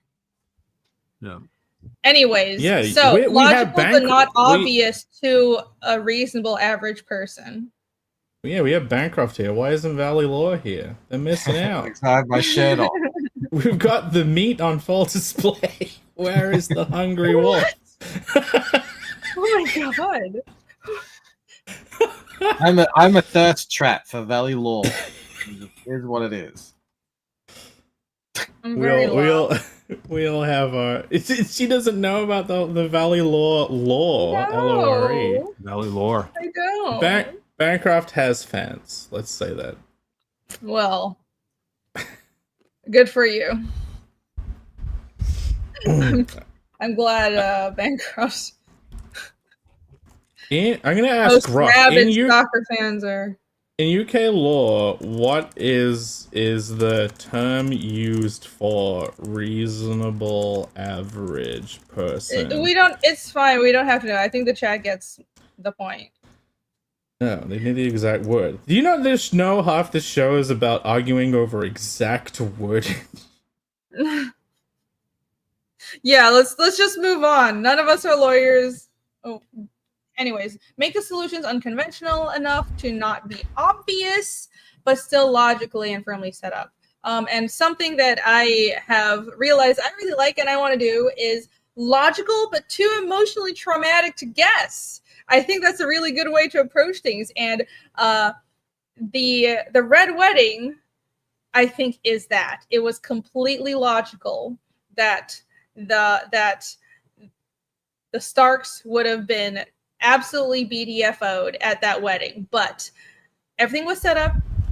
You knew that was what was going to happen. The betrayals were all there, but you were emotionally in doubt that really you didn't want these characters that you love to die. You didn't think that such a thing could happen because guest right had been set up in the story. If you enter someone's castle and you eat, you take the bread and salt, this whole ceremony, you're supposed to be protected, right? There's no way that tradition could be betrayed, even though this is a realistic, gritty, dark fantasy world. And then when the Red Wedding happens, it's this no emotional moment, but it all makes sense because the setups were there. And I like that. And I think that is a great way to reveal story climaxes to the audience. If I can achieve that, I'll consider myself successful. A really just reasonable person. I believe it. That's probably it. Tell me more about the BDSM wedding. It wasn't BDSM. What? Why was it the so Red red? Wedding. Yeah, why was it so Nobody said BDSM. You said What did you say? I said BTFO. Oh. Back Anyways, we know what's on. To the future wedding? I don't know what that is. Jesus. Okay. Make it matter. Time reveals in step with big character moments, fights and confrontation. This kind of ties it into the early point in the setup section of making a mystery matter to the characters, and that's if the characters care about what's happening, then the readers will care as well. I.e., the murder is a femme fatale who the detective fell in love with after many years of loneliness, and they finally let themselves care about someone, but then now they're the person they have to take down. Oh no! I just came up with that off the top of my head. But yes, you get my point. Why? Yeah, that's great. The reveal. If you guys want a wicked reveal, go watch the movie Angel Heart. Angel Heart, starring Mickey Rourke, one of my favorite actors. I got a picture of him somewhere. I don't know where it is, but yeah, Angel Heart. It's a great film based on a book. Oh, here he is, my boy. Okay. I'm begging. I always think of the manga because there's a manga called. Why do you have him framed? Don't ask questions. All right. I'm gonna. That's best. Okay. Best reveal ever. Sure? What do you guys say? For For a mystery story. That they changed the ending to Watchmen. No. That was good. Yeah. Watchmen. For me, I go back to The Blacklist because it made 100% sense. Went all the way back to the very first episode. We're talking, I think it was 10 seasons. That's a lot of episodes per season too. And I thought I knew it for like 5 or 6 seasons. I was so certain. And then they changed it. And then, so I was kind of lost. And I was like, what could it possibly be? And it was so obvious, but so unthinkable that I didn't cross my mind until it was revealed, and I was like, oh, of course. Okay. And it was just like such a great moment of satisfaction. It's like, yes, so thankfully my, all these months of watching the show actually paid off.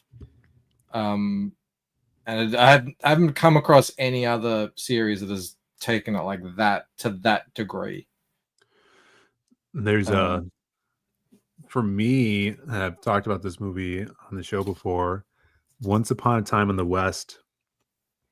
It's Sergio Leone's, I think, final Western film, but that's a Leone film, so it's long. It's just like 2 hours and 45 minutes. And the reveal for the main character's reasoning in trying to track down this antagonist is such a gut punch. It's makes sitting through that film so good. It is all emotion wrapped up in this very stoic figure, and it just leaves you just gut twisted and like what movie are you talking about?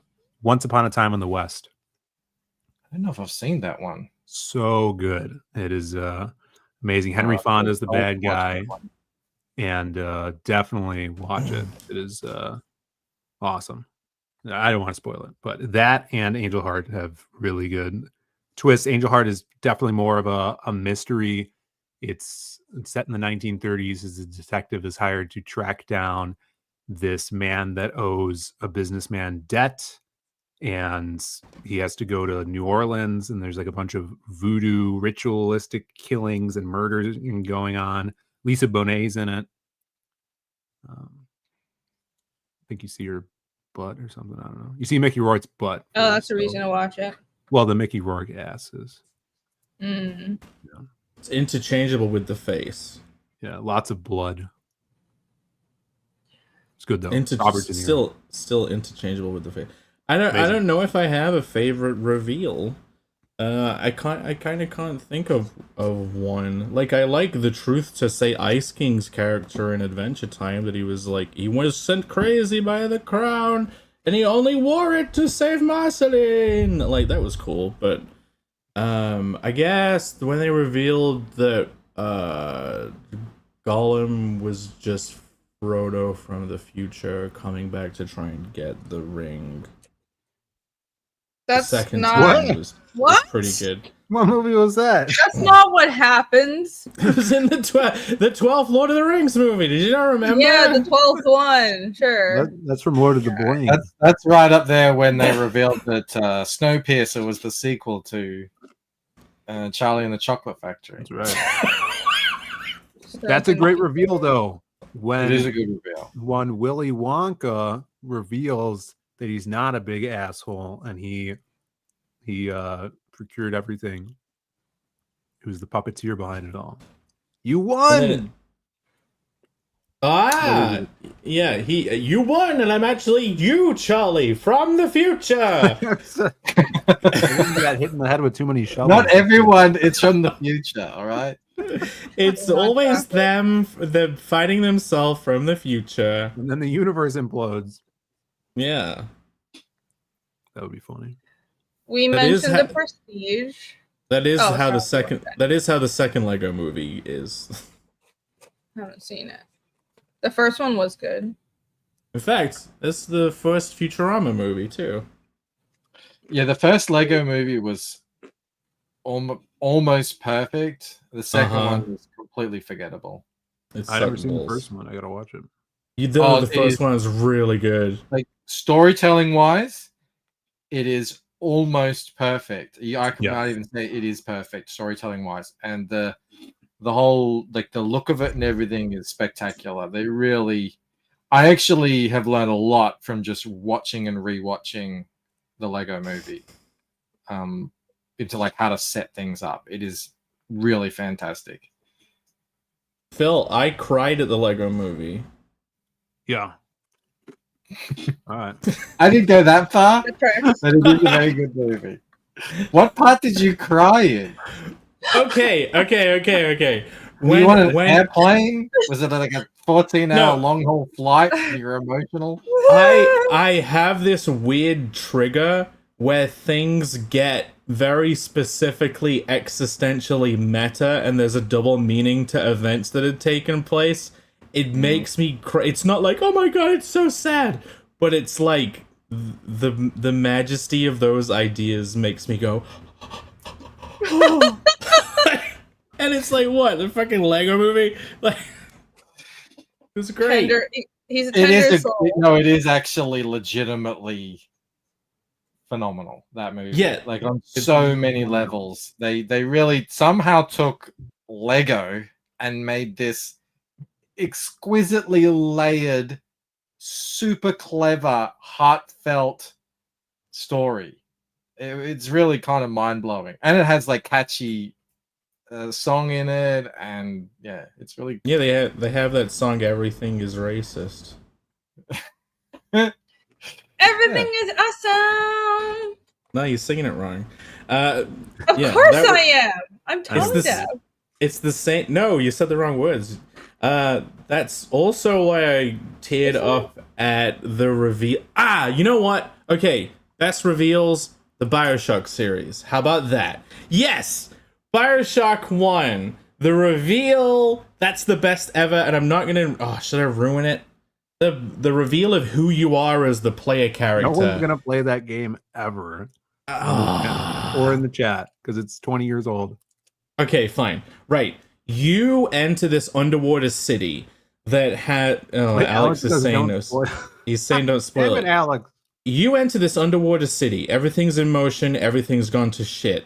And for some reason, like, you just accept that you're able to navigate this world because you're in a video game. It's like, obviously, I'm the player. Like, I can walk around. I can go through all these doors. I can access all this shit because I'm the player character. But the ending, it's revealed how your character ties into the story of the whole place. And there are direct hints in dialogue of stuff you're told over the radios that it gets revealed the power that those words had over you at the end. And, like, yeah, the lineage of the character, and then what you're kind of forced to do at the end, which makes it ties in with the mechanics of how games work in general. Exactly. Would you kindly from BioShock? It's the best! It kicks the ass of any other fucking mystery story! You're missing out. You guys need to play BioShock 1. But yeah, I cried at BioShock Infinite. Jake cries at everything he sees! I do cry a lot. It's great. It's really fun. You gotta watch Once Upon a Time in the West. You probably won't get through it, but you'll cry at the end if you do. You wouldn't believe how much I cried at the freaking, Les Miserables in the cinema. Les Miserables. Did you say Les Miserables? You Bancroft speaks French or something. God damn. Fine. I mean, I pronounce French really poorly, but that's... that's funny. It's Les. It's a miserable story about miserable people. It's just called The Miserables, right? But it's the French version. It is. You're right. It's The Miserables. Instead of the Invincibles, it's The Miserables. Oh my god. Right, favorite reveals. I've got a bunch that I just thought of. I actually like pronouncing it. No, I didn't. So this is interesting. It wasn't one reveal. It was a gradual reveal, but I like how Attack on Titan was. I like how the story panned out, and there's a whole web of what the Titans are and how it ties into the world building and all these weird things that you see happening. Like, what the fuck are these giant naked humans that eat humans? And it was a gradual reveal of a mystery, but I actually quite like that. And I didn't realize how much I might be influenced by that. And another one that I just thought of, because you guys mentioned games and Jake mentioned BioShock, which I haven't played, so I don't know. But I liked I haven't played a lot of games. I barely play any games, but I watch playthroughs. What the fuck is his name? Atreus reveal in the first new God of War game.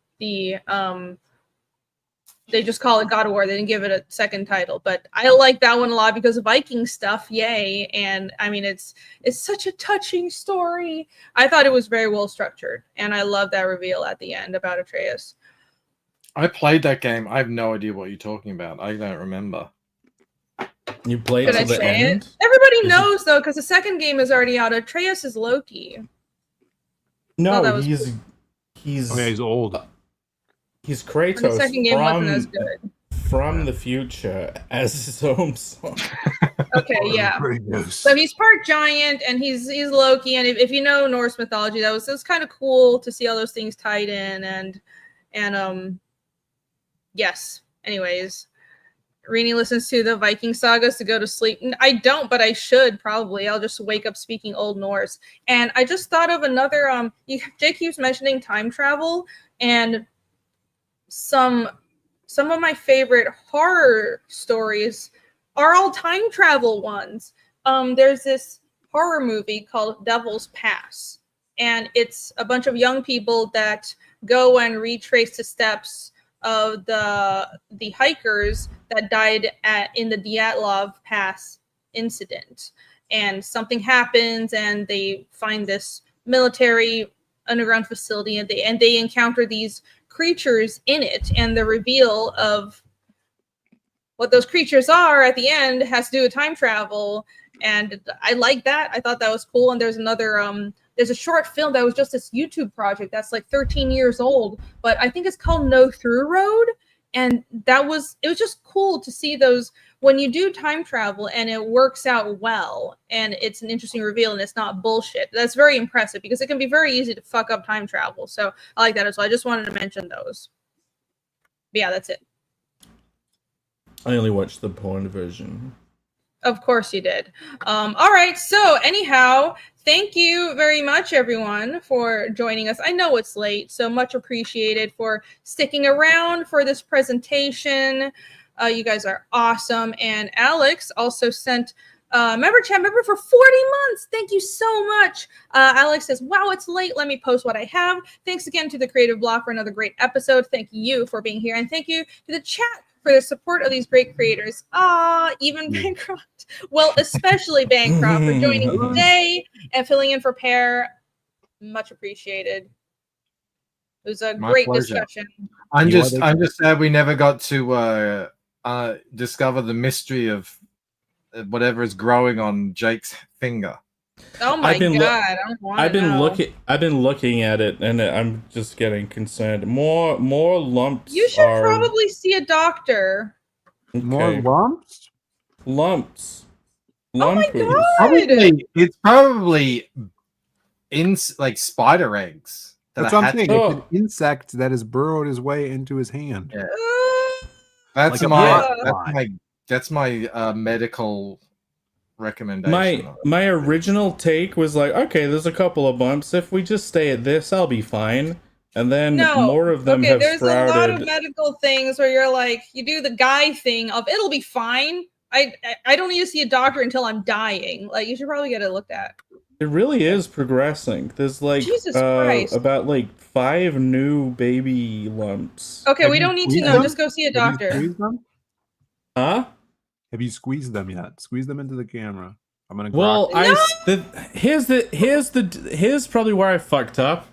I think I squeezed an original one, and that might have caused the spreading. Oh my god, you're not supposed to pop. Okay, let's not talk about this here. I want to do the meme, and then we can just fucking roll out into the second half, maybe. Even though I'm a little tired and hungry. Let's see. How do I share this meme? Oh my god. It's my excuse. It's my excuse to get ivermectin. There you go. Perfect. You definitely need it. There's no bot flies where you're at, so thank God it's not bot flies. Okay. Let's not talk about gross insect bites. Here's the meme. Thank you, Alex. Alex, can I get that sent to me without the dialogue so I can have another cool image for the Rob and Mike show? That's cool. Thank you. I guess I'm the first one. That's. Oh, look at that dog. Is that Pear? Oh no, is that a monkey? That's a monkey. I think Pear's the monkey. There's a dog below. No, Pear's the moon. Is it a full moon? What stage is the moon at? I think we're closer to a new moon, if I'm correct. Don't know what that means. We're at 20%. It's a new moon in 3 days. Cool. Mystery machine, Mr. E. Mistress E. Mystery. Wow, you even got the Mr. E in there. Very nice. Shout out. Hey, okay. Yeah, just torture them. What forensics do they even have? It's murder mysteries for kids. 'Tis but a small foray into the Asian market. What? Those are non sequiturs. Not everything is lesbians, Phill. Yeah, Phill. It's the Disney adult of Asia. They look Caucasoid, spelled wrong. I think you're in a state of denialism. I know. I think he spelled it right. I think he spelled it very right. Wait, what? Sure. What is Caucasoid? When did you say that? I said it early on, or in relation, in reference to Ainu people. I thought that was just an anthropological term. It's the original white people in Connell's world, the Caucasoids. Yeah, Emery Bemis says Caucasoid is correct. This is the progression of AI versions of me looking less and less at all like me at all, even in the slightest, Alex. But I will read it anyway. Apparently, I'm Freddy. It should have. These characters need to be way more fat when they're me. That was my week, raiding Pokemon machines, stripping them of their tokens. Something disgusting had entered my throat. Not what you think! There's no pubes involved. And look, if you find one, it's like a toy in my cereal. I ate the spider as revenge in my sleep. Sounds like a threat that would kill you. Treat. I think I'd... Treat? Oh. Yes. Sounds like a treat that would kill you. They mean the cereal pubes? Yeah, you don't want pubes in your cereal. Spider. Gross. Look at Bancroft's hat. He's got the cloaked gooey man on his head. Yeah, we unmasked the master wizard. Alright. Do you have to say the word crease while I'm looking at that page? No wonder they're so anti-immigrant. I don't know about you guys, but I just got some major thumbnailing ideas from the ether. It's the mystery of who will become a lesbian. Always put satisfaction above surprise. Nice. Wonderful. Well said. Oh, look. Jake has a bunch of Pokemon chips. Yeah, the Poke tokens. The lock and key, I think. I look like I'm happy to be caught. Like I've come to the end of a very long chase, and I'm like, finally, it's over. Can't go anymore. Your blood is too much. All right. Does it fillet you while you play? What's going on here? Oh yeah, now the adults are into Pokemon. I have a perfect segue into our mystery discussion. Why don't they call them toenails? That was a great one. Is that the one where the lesbian prostitute kills a bunch of people? That's the ether method. That is. I like how scared you look. Sad and scared. You look very worried and terrified. You look like you need to eat a sandwich, Phill. Yeah. Yeah. I was getting hungry, so I grabbed some chips. Look, Napoleon is in there. What's Napoleon's quote say? I don't see any. Oh, there is a quote. Pull out a black light and check for any substances, says Napoleon Detectaparte. There's pear in the Well said, Detectaparte. And then there's the monkey. Hello. I mean, I didn't, for some reason, I didn't realize pear was the moon. I'm blind. He's the moon, yeah. He's here in spirit. And keep your eye on the donut, not the hole, says Napoleon Bergaparte. Very good. Amazing. Thank you, Alex. Hilarious. Missed a trick. Yeah, Alex, you could have invented Puby-Doo. Here, scroll down. Like Pube. Scoob. Funny. He's like a Lovecraftian Scooby. Yeah. He's a real monster, not the demasked white hooded figure. Well, is that the ethereal outline of Scooby-Doo, or is that just the magic wand tool doing its magic? I think that's the magic selection tool with the ethereal JPEG artifacts. Old dirty fatty. Pear is sick. That's why he is not here today. I mean, what are you talking about? Pear's right there. He's wearing a baseball cap. He's suddenly Australian. Mm-hmm. Oh yeah. Yeah, I'm very happy. My collaboration with Mark Miller is going really well. Everyone loves it. Go out and buy it. I read it. And then wash yourself in a river. That's pretty much Well, it. good job on Vatican City, Pear. Mm-hmm. You know, Pat, when you're on the set of the Netflix adaptation being filmed, you will get free food. They have catering for those things. Oh my! I just hope they'll let me cameo as a zombie or a victim. Look at this. The vampires, the zombie vampires, the zompires. Cool. Oh, dope that is. Spoilers! Haven't read it yet. Wow. That's pretty awesome, though. That's right. Damn. Yeah, freaking rad. Oh, those pillars are made of dead bodies. Crazy. Don't spoil the mystery, Phill. Stop spoiling! Some of us haven't been able to read it yet. Read it. I want to. Pear, remember us when you're famous. For the right Us reasons. Regular people. The financially beneficial reasons. Yes. Yeah, remember that we're poor and to loan us money. Just kidding. All right, cool. I think let's see, that's about it. Let's do a round of promotions. Where's your auction link, Jake? No one posted it. I'm gonna pull it up. Oh no, you still have it up. I'll just share your screen. Hold on, let me really? get rid of this. Yeah. Which window is that in? But also post it so people It's the auction. Don't pull up any porn. Okay, look. There was a totally new bids. We got to 22 bids. Nice. Woo! Nice. Already at $140 dollarinos.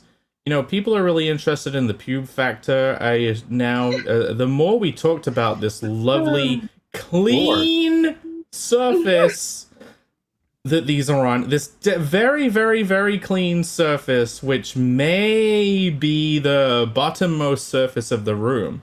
Let's not call it a floor. Let's call it a clean surface, the lowest of what, you know, people. If you really want to see that book skyrocket, you got to Photoshop in a little short and curly onto one of those pics, and then it'll really.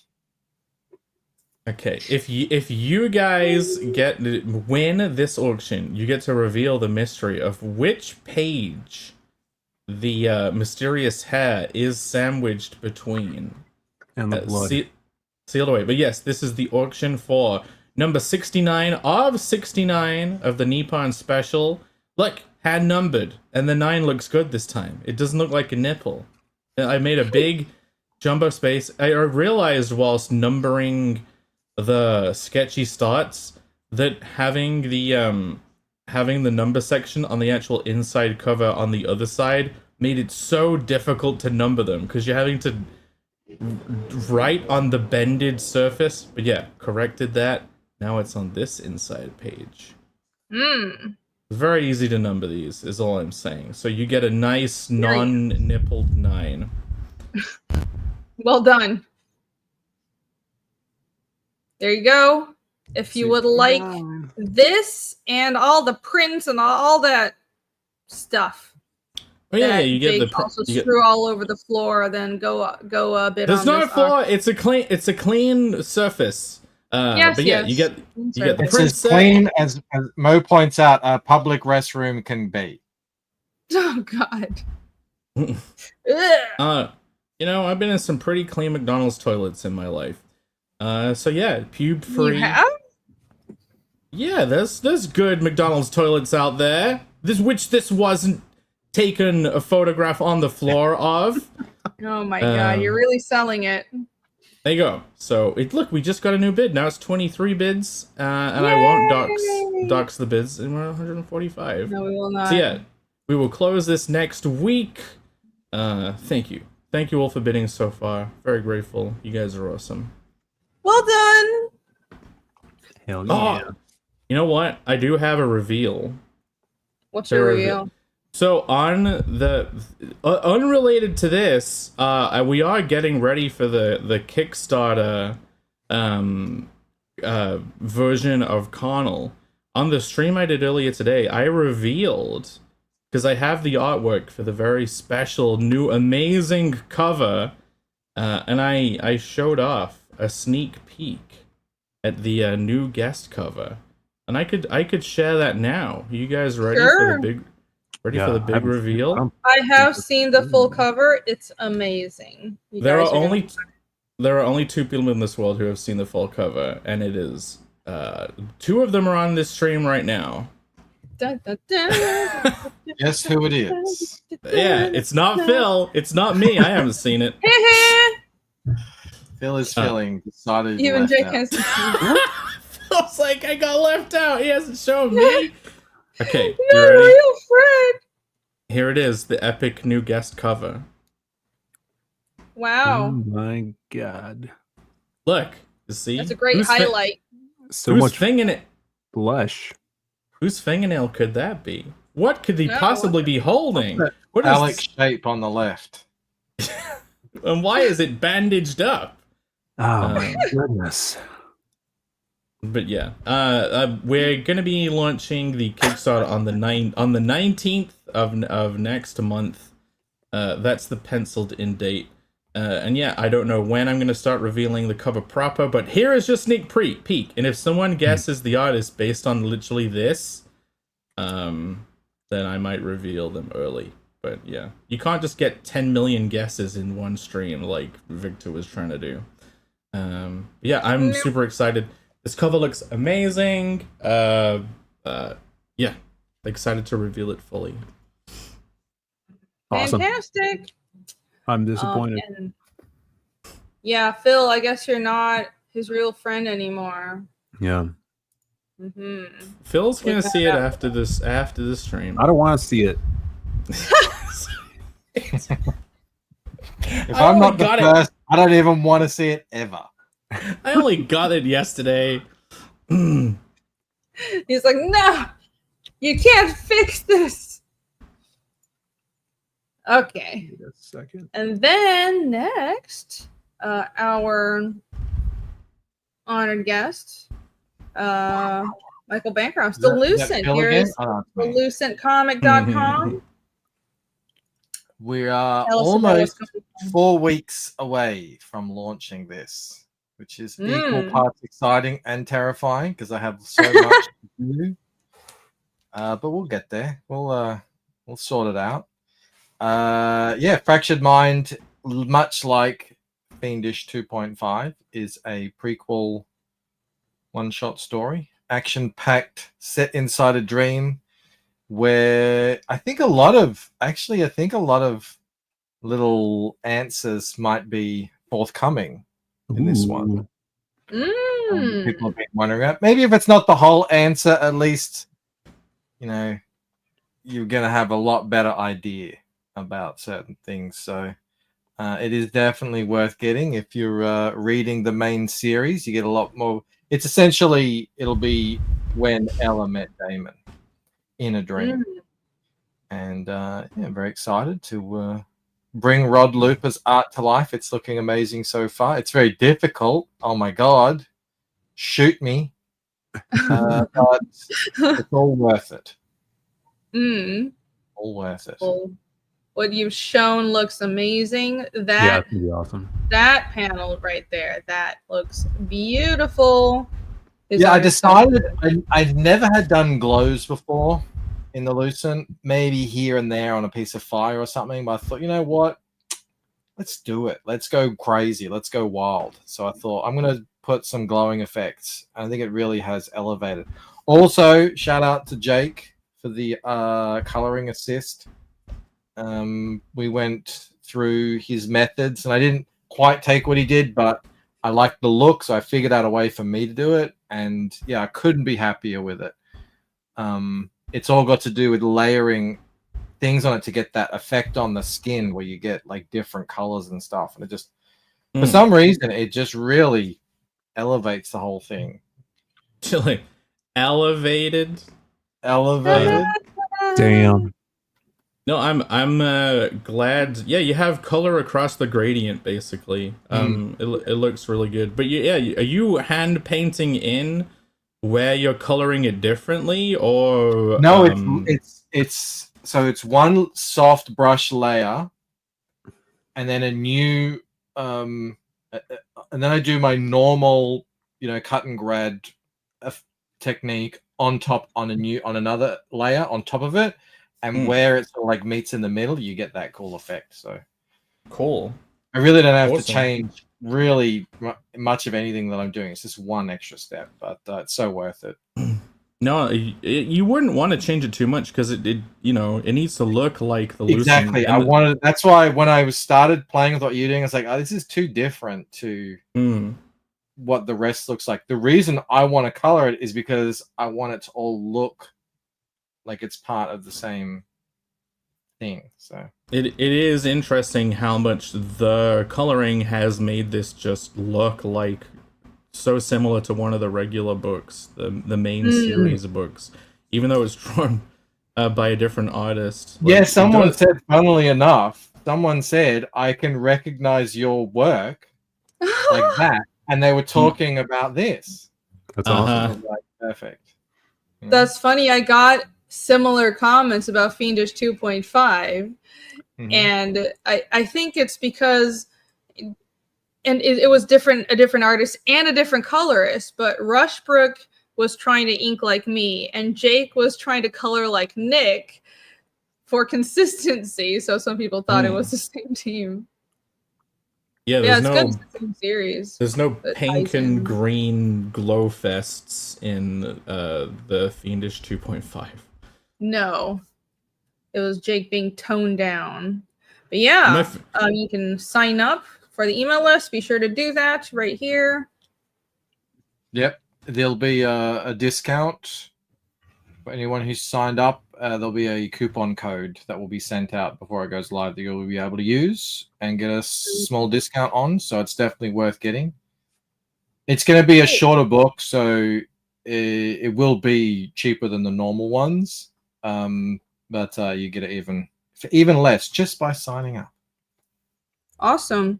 Henry Bemis asked, will there be a hardcover of Fractured Mind? No, there won't be a hardcover. Eventually, though, if this is successful and I do a few of these, we do maybe 3, then maybe I would love to do a hardcover of those 3 in one thing eventually. That's a while away. I'm keeping the hardcovers just to the main ones.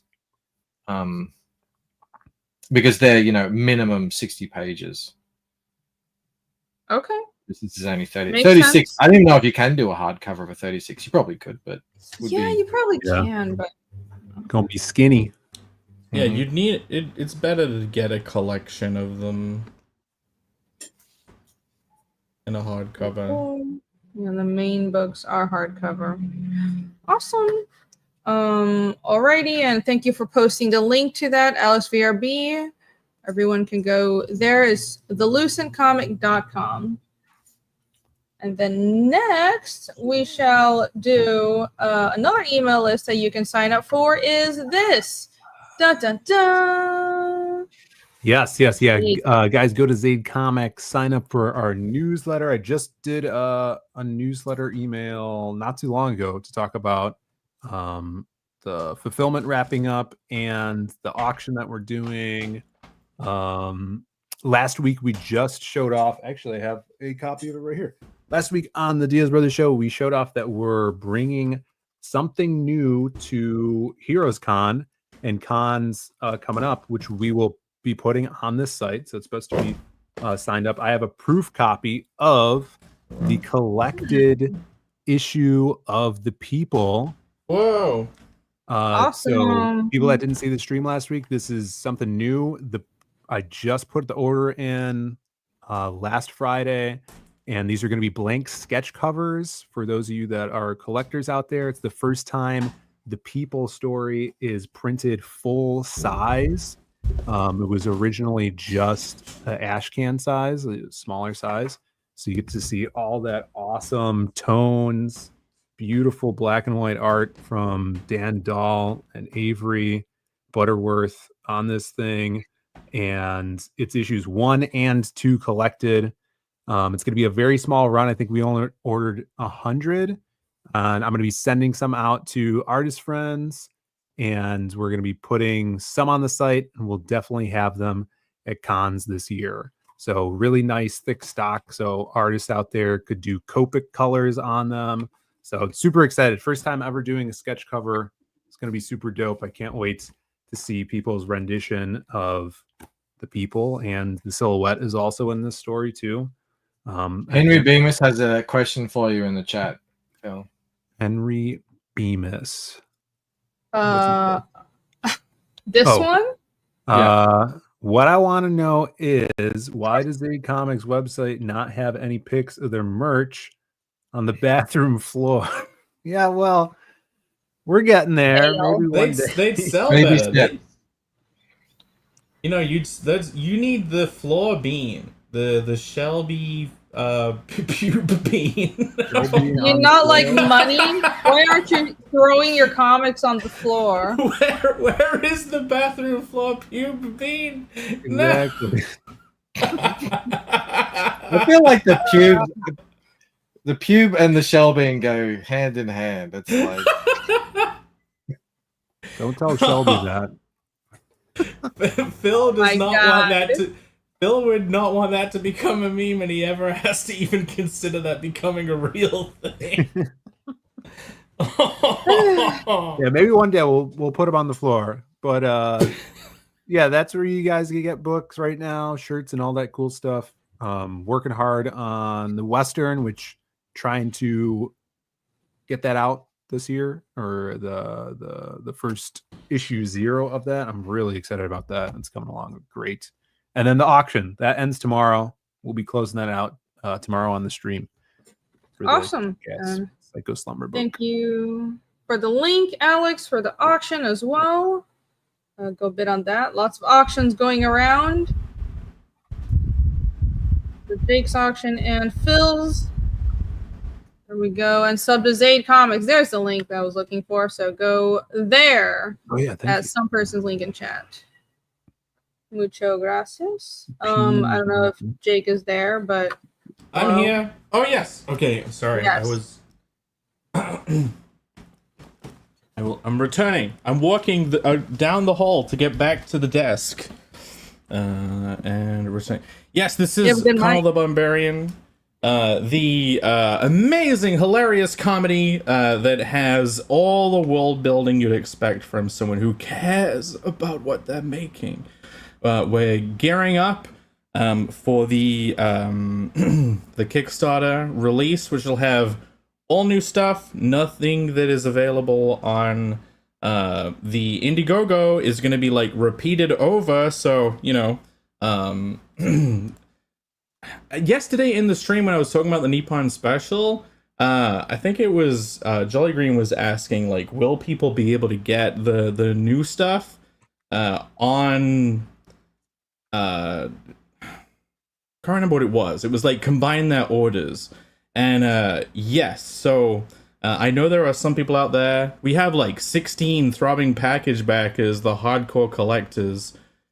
You guys are going to be sent a secret link to be able to get all of the other covers in a package. No more shipping, no extra shipping. And it's going to be freaking heavy package because it would be a bunch of books. But yeah, so that is something I'm going to be doing. And you won't even have to go over to Kickstarter for that. You'll be able to just have all of your stuff together on Indiegogo where you've already backed. And if you do happen to be one of the people that gets both, there will be an exclusive cover that only those people get. Like, if someone is gonna be that invested in Connell, like, what people love the most is covers, alternate covers of books, you know what I mean? I could add like a print or a pin and stuff, but I think the biggest reward would be an exclusive cover. So the Twin Snakes backers will get their own cover, and there might only ever be 2 of them. Wow. You know what I mean? You like if only very 2 limited. If only 2 people get that, they'll only. I haven't mentioned that before, but I felt like mentioning it. Okay. But so yeah, your all of your backings on Connell so far, I'm very grateful. Thanks for getting this campaign to what it is. Now, the Kickstarter, whatever is raised on there, the goals are also going to combine. The stretch goals are going to combine on both campaigns. So everyone who backs on Kickstarter is already going to get the unlocks, and any money that we make over there is also going to get current backers more stuff. I'm hoping that the Kickstarter will push us over the 10K goal, which will get every single cover to have the gold foil added to the logo. And when those gold foil books are sold in the future, they'll be more expensive. Like, so everyone who has backed this so far will hopefully be getting the gold foil edition of all of the covers for the regular price. So yeah, I'm trying my very best to give everyone the best value I can, because I'm very grateful for you guys giving this first chapter a chance. So yeah, go back it now. Go get it. Go get those gold foil covers. Get it. Get it. Oh, get it. Yes. A lot of very collectible items. If you're that invested, you deserve a Connell versus BioShock cover. Yeah, that's the secret cover. I've got the license to a BioShock edition. Yeah, get ready. Get excited. But yeah, it's a while away on the 9th. It's a while away on the 19th. So better have a good reveal. Oh, yeah. Also, you can read the first 8 pages of Carnal 1 on Global Comics for free, right? Right. Yep.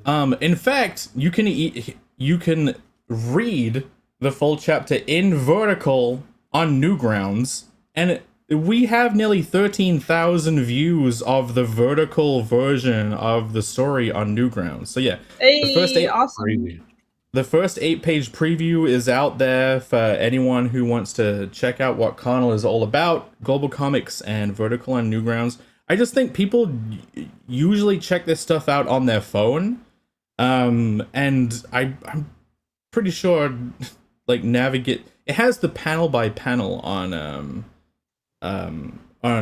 Global Comics as well. So like there's tons of formats. So there's a couple of formats at least that are comfortable for you to check out on your phone. So go look, go read it, go get excited, and back the book. There is a beautiful Irene cover on this campaign, and you can even get her cover on a shirt. And her shirt looks amazing. Like the shirt that's I think I have it nearby. Wait. Aren't you wearing it under your shirt right now? Yeah, I'm gonna rip this shirt off Superman style and reveal the second shirt. But yeah, I was wearing my Irene cover shirt all over Osaka Comic-Con. It's amazing. Dark colors really hide the rotund physique of really? myself and others. The pink one, someone did get a pink shirt, and I bless you if you ever wear it outside. But yeah, the Irene's Dogger cover, definitely. If you want to walk around having like a giant blorks, a bunch of people writhing around in the mouth of a blork champion. A lot of mysterious liquid that is supposed to be saliva. It's definitely saliva. That's that magic stuff we were talking about earlier. Yes. It's technically safe for work, but yes, dark colors are great for slimming, which is why I wear nothing but black. Yeah, like that rainy cover is dope. Perfect. It is. The guest covers are going to be amazing. Like Irene's guest cover on this, superb. The upcoming guest cover on the Kickstarter, I am so lucky to have amazing artists drawing my silly characters.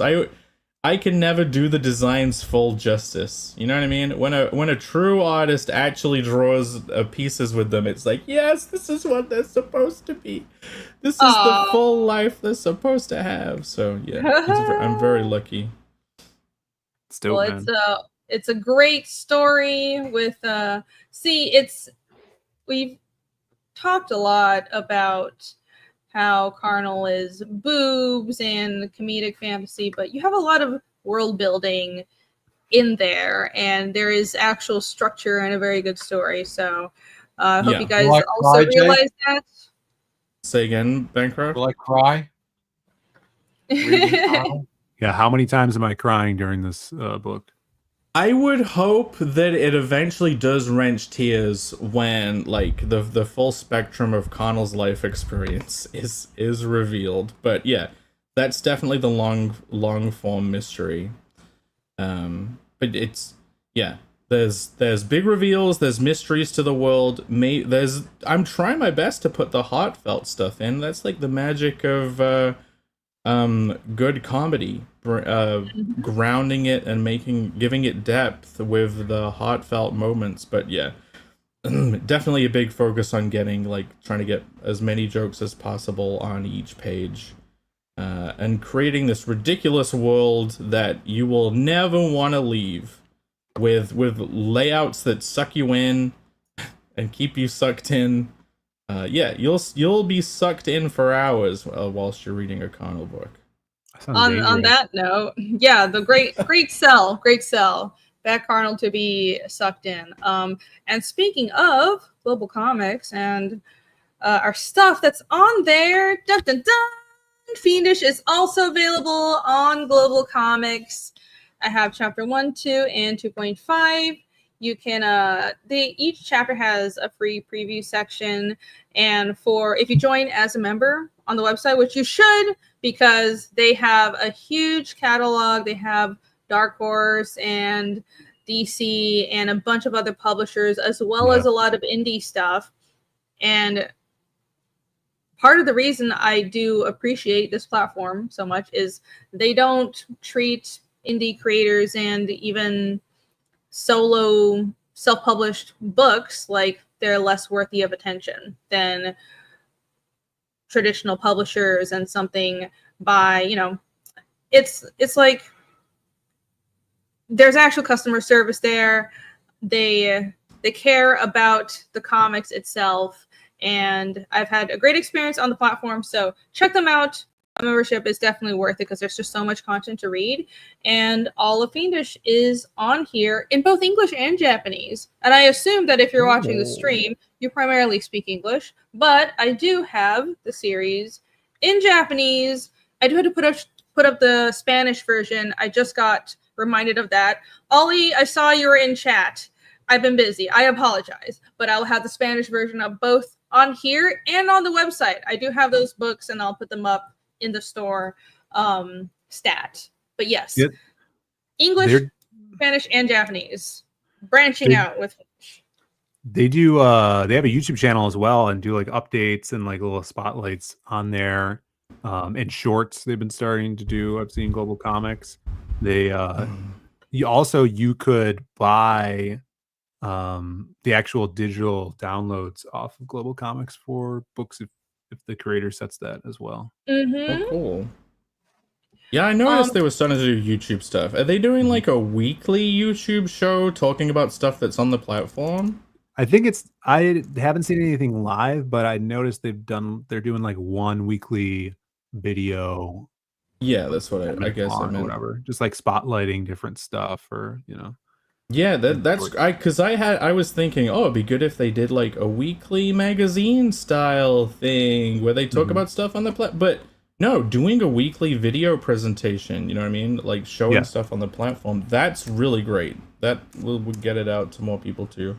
And yeah, they seem to give a crap about crowdfunding. They have a whole crowdfunding tab. It's like the second tab on the whole website at the very top. Yeah. On their front page. So, yeah.